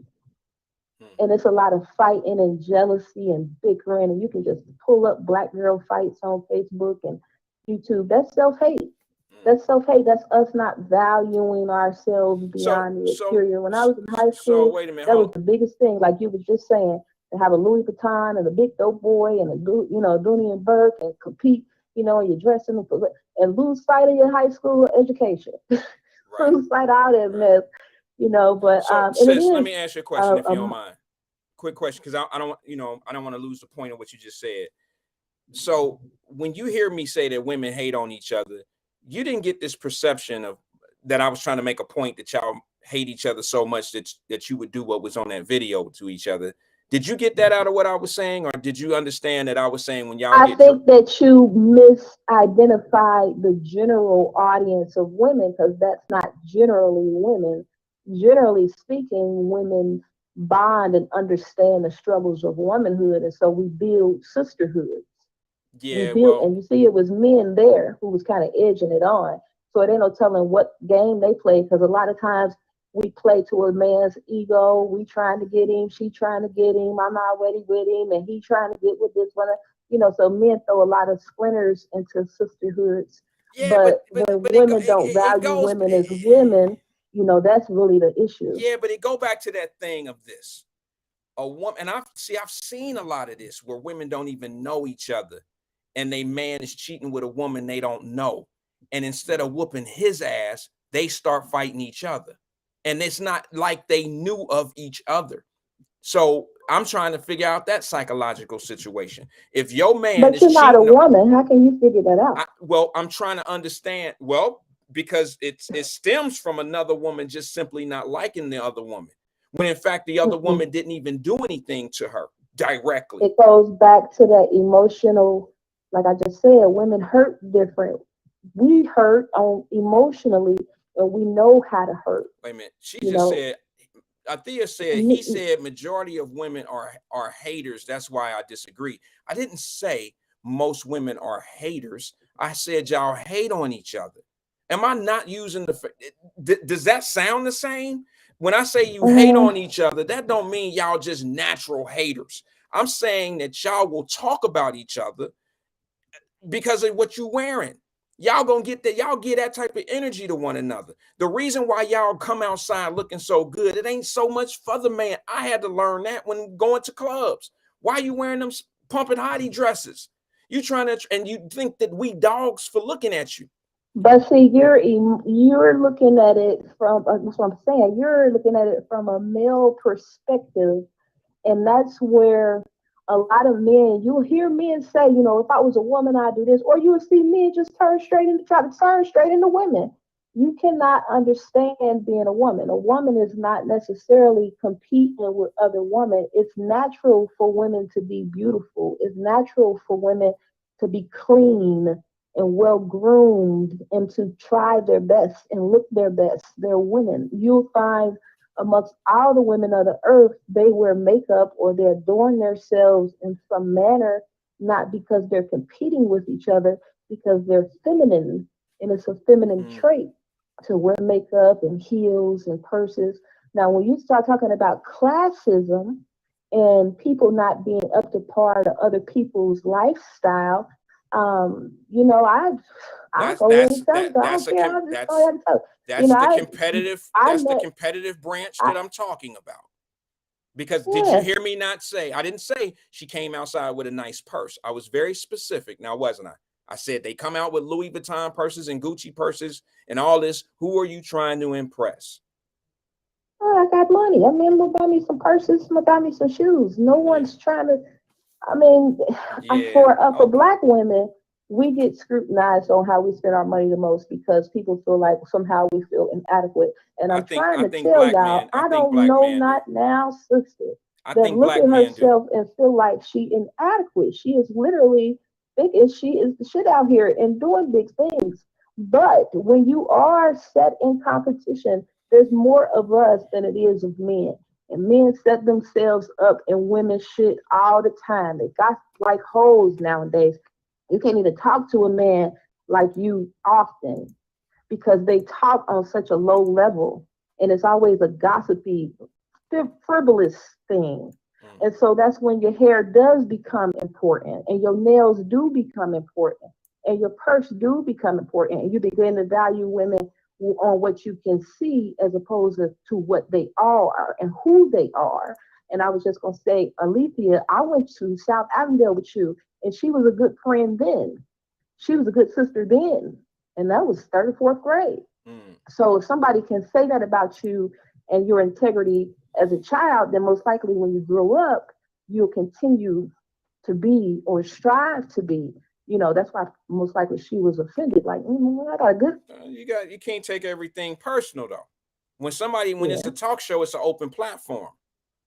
And when you got an open platform, you're gonna have difference of opinions, and then things are gonna strike other people differently. I just didn't like, and sis cool. Me and sis good. We Gucci. But I'm just saying, like when you tell me that the women that may have made those comments aren't polished or are insecure and stuff like that, that's not fair. Because I hear that from a lot of women. That don't make, But and it's I'm $1 billion industry. The gossips and the shade rooms and all of that, you know, shading is an art. But if you go into homosexual communities in the ballroom, that's an art form. That's something that you read a bitch. That's something that you're trying to imitate your mama and your auntie and them when they get on the phone late night and they cooking or they about to go to bed and they tell you all the people business they know and they just talking to each other in front of the kids. And the kids think that that's so cool and so they get to imitate. And, you know, your mama said, Hackensack the Hole was running around with, you know, Joe Blow and he still ain't got no job. And did you hear such and such? And that's how our gossip and our media kind of start. But now people are able to exploit it. And the Africans are eating these blogs up, talking about what you're just saying, exploiting, you know, who's light skinned, who's dark skinned, whose butt is big, whose lips is big, who wearing what. You know, it's a big, it is a thing throughout the world to be fashionable, but Black women are more scrutinized because when we don't have it and when we do get it, there is a gloom of doom and envy, you know, or I think I'm too good. I met my sister for the first time and she threw her nose so far up in the air. I was like, I wish I would ever did that. yeah. Because See, who are you as a human to think that you better than another human? all You right, know, all right, you Marquetta. have to be a willing participant in life. But I just wanted to say on that and one more thing, them boys on that bus. Now that little boy, if y'all look up, I think it's University of Virginia. Mm. The boys that got killed was being sued by another boy for hazing and harassment. Oh, you're talking about The the boys, Virginia football players? yeah, Okay, the okay. boys who got killed was harassing another boy, and it was a lawsuit. It's on the Bleacher Report, and it was a lawsuit coming against them. Mm. So they Not was thinking that doing they were doing some something, other stuff to people, hazing and all that, and and this the kid. coach was looking away from it and not Uh, doing anything about it. Yeah, I'll be talking about that soon. Escalated. I'll be talking about that soon when I get some information on it. Hazing is a Yeah, I just big like thing. to check you out.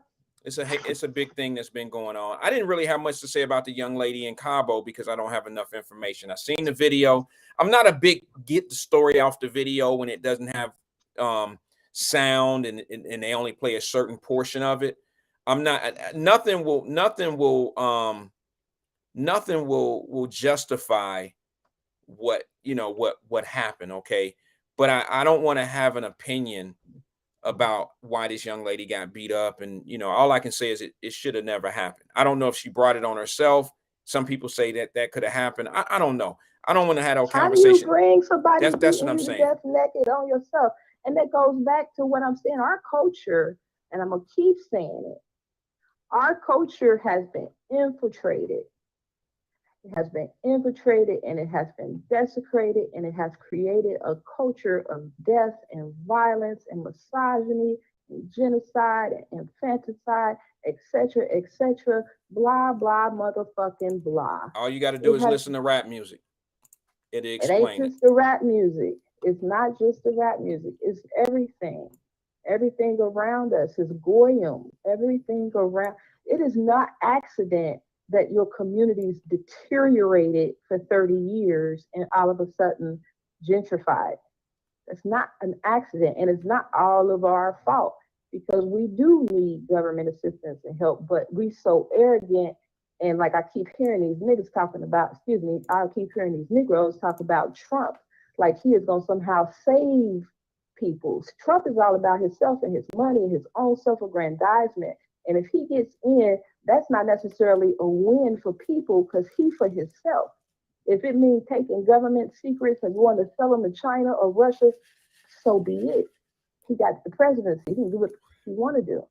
Yeah, And we get caught up in the white people politics, and we don't get past our own self-hate. You got to start, we have to start teaching our kids.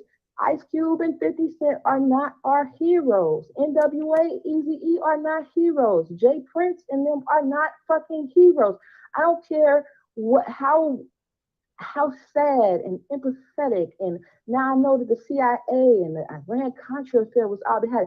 I don't care how empathetic Rick Ross feel about that, and you can tell him I said it. Crack cocaine, the culture that it brought, it destroyed our people. And now we on heroin and dog and pills, and it's just culturally desensitizing us to death and early death. These people is dying at 20. I agree. So I don't mean to be, I'm not yelling, and I don't have to be a community activist. I'm not standing on nobody's corner and yelling it. You got a public platform, you say call in, I call in and I speak with you, Brother Wyatt, because I agree with most of the things that you say. I appreciate but as a man, you can't, that's why you have so many men trying to become women, because they're trying to understand the emotional brain of a woman.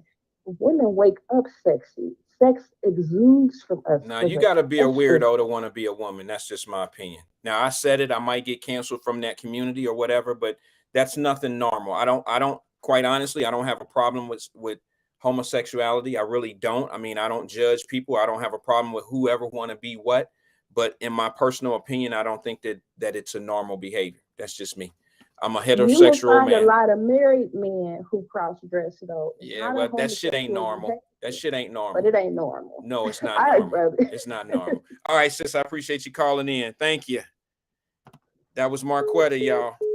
Yeah, she had a point on women being feminine and dressing, and she had a great point on that. I never looked at it that way, but I was never trying to figure out why I had my opinion of it.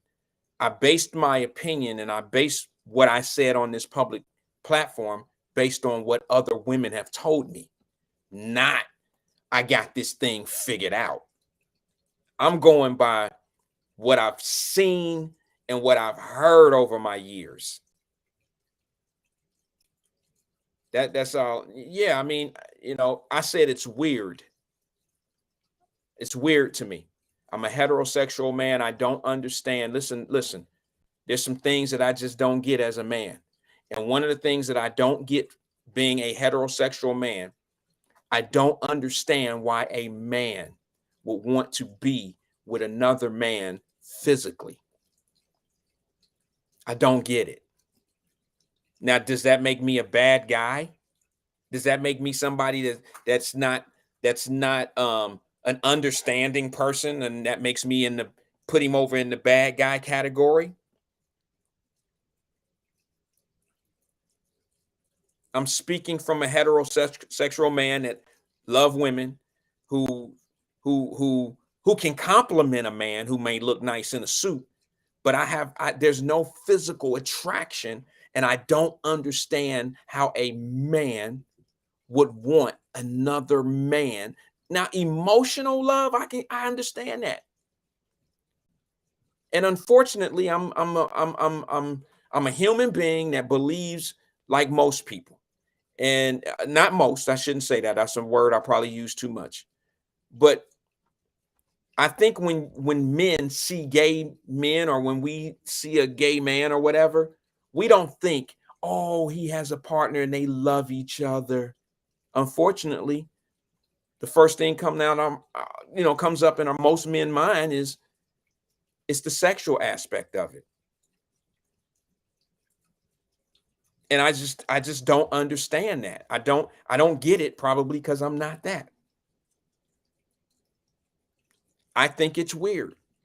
I don't know how you figure in my weird being a really, really bad word, but weird to me is an unstandable. I don't understand it. It's an unstandable state. I don't understand it. It's weird to me. I won't figure it out. So that's what I get out of it. That's why I call it weird. Hey, I am not really feeling well. I appreciate everybody coming in, man. I'm gonna try to be here tomorrow at 5 o'clock. I really wanted to show y'all something real fast before you tune out. My girl here, her name is Patina Miller. Anybody ever heard of Patina Miller? Patina Miller. I'm gonna shoot you a shot. I'm gonna talk about this tomorrow. I love me some Patina Miller. P Miller is what I call her. I love me some her. All right, and this sister right here is amazing. She has replaced Michelle Obama in my celebrity crush. If you know me, I have a sweet tooth for chocolate. My wife gonna kill me. But this is her. This is the scene from Raising Kanan when she made her son beat the other little boy up because he took something from him.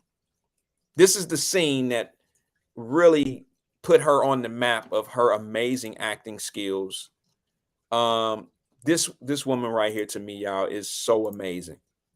I wish y'all check her out. She is the lead on Raising Kanan. I mean, and she is so believable in her role. And she really need her just due. She's been around for a very long time. And this break right here hopefully will get her other roles. And she has played the hell out of this particular character. Let me see if I want to talk about this tomorrow. I want to play this clip. And I'm using her because I wish everybody was still here, but I want to play this right here.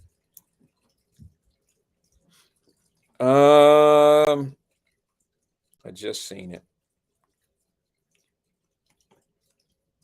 There it is. There it is right there. I'm going to play this clip right here because I'm using this because I want y'all to understand how strongly I feel about these chaos agents. And when I hear about chaos agents, y'all know we got a chaos agent of the year coming up. And generally, this is how I feel about a chaos agent. I'm not saying that she's a chaos agent, but this is what I feel chaos agents are saying to their audiences. All right. This is how they got their people locked in and zoned in. They own them. Chaos agents love to talk about the shit that was before, and they try to make it now. They want you to feel less than, and that's the only way they really are relevant.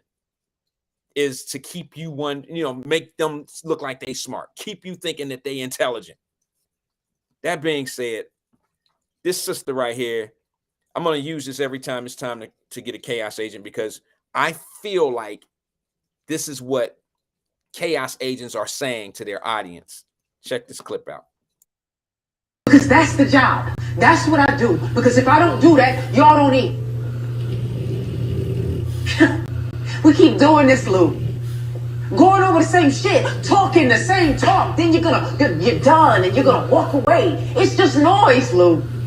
Shit that you say to make yourself believe something gonna happen that ain't never gonna happen. You ain't going nowhere because there ain't nowhere for you to go. You know, I keep waiting for you to figure it out, Lou. To see what's as obvious as a nose on your motherfucking face, but you ain't never gonna see it. So I'm gonna have to say it out loud for you. So we can stop having these fucking talks because I'm tired. So let me make it plain. Let me make this shit real simple. I own you, nigga.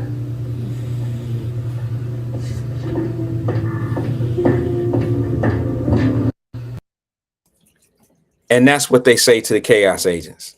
The chaos agents are saying that to us. They own us. They keeping you in a certain place. They don't want to see you prosper and grow out of a space, and they want you to stay under their thumb. They want you to stay like thinking that the man is keeping you from this, the man is keeping you from this and that. I own you. They own you. If you haven't seen this sister act, you are missing a special sister here. I unbelievably love P. Miller. She is dangerous.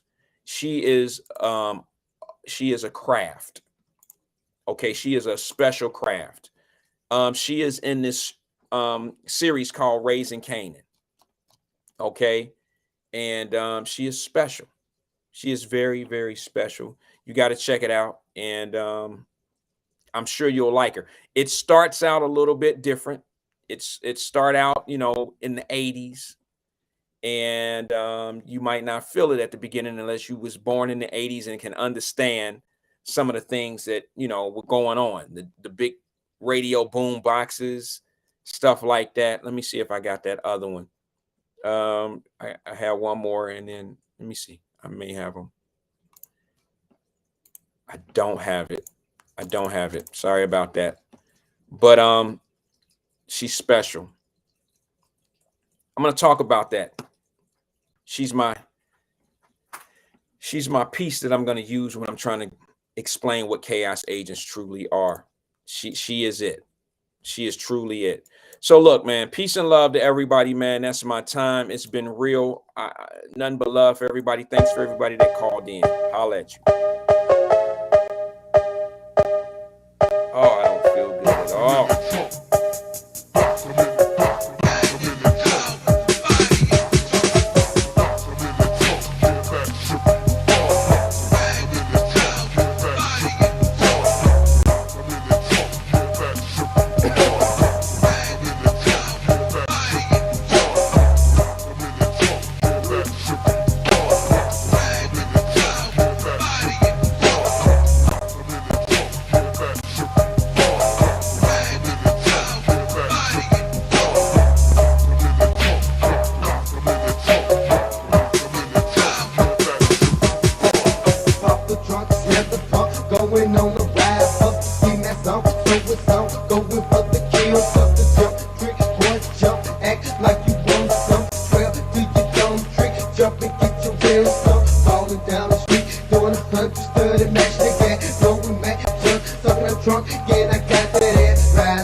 Get your tail, some gates. I'm out. You riding in my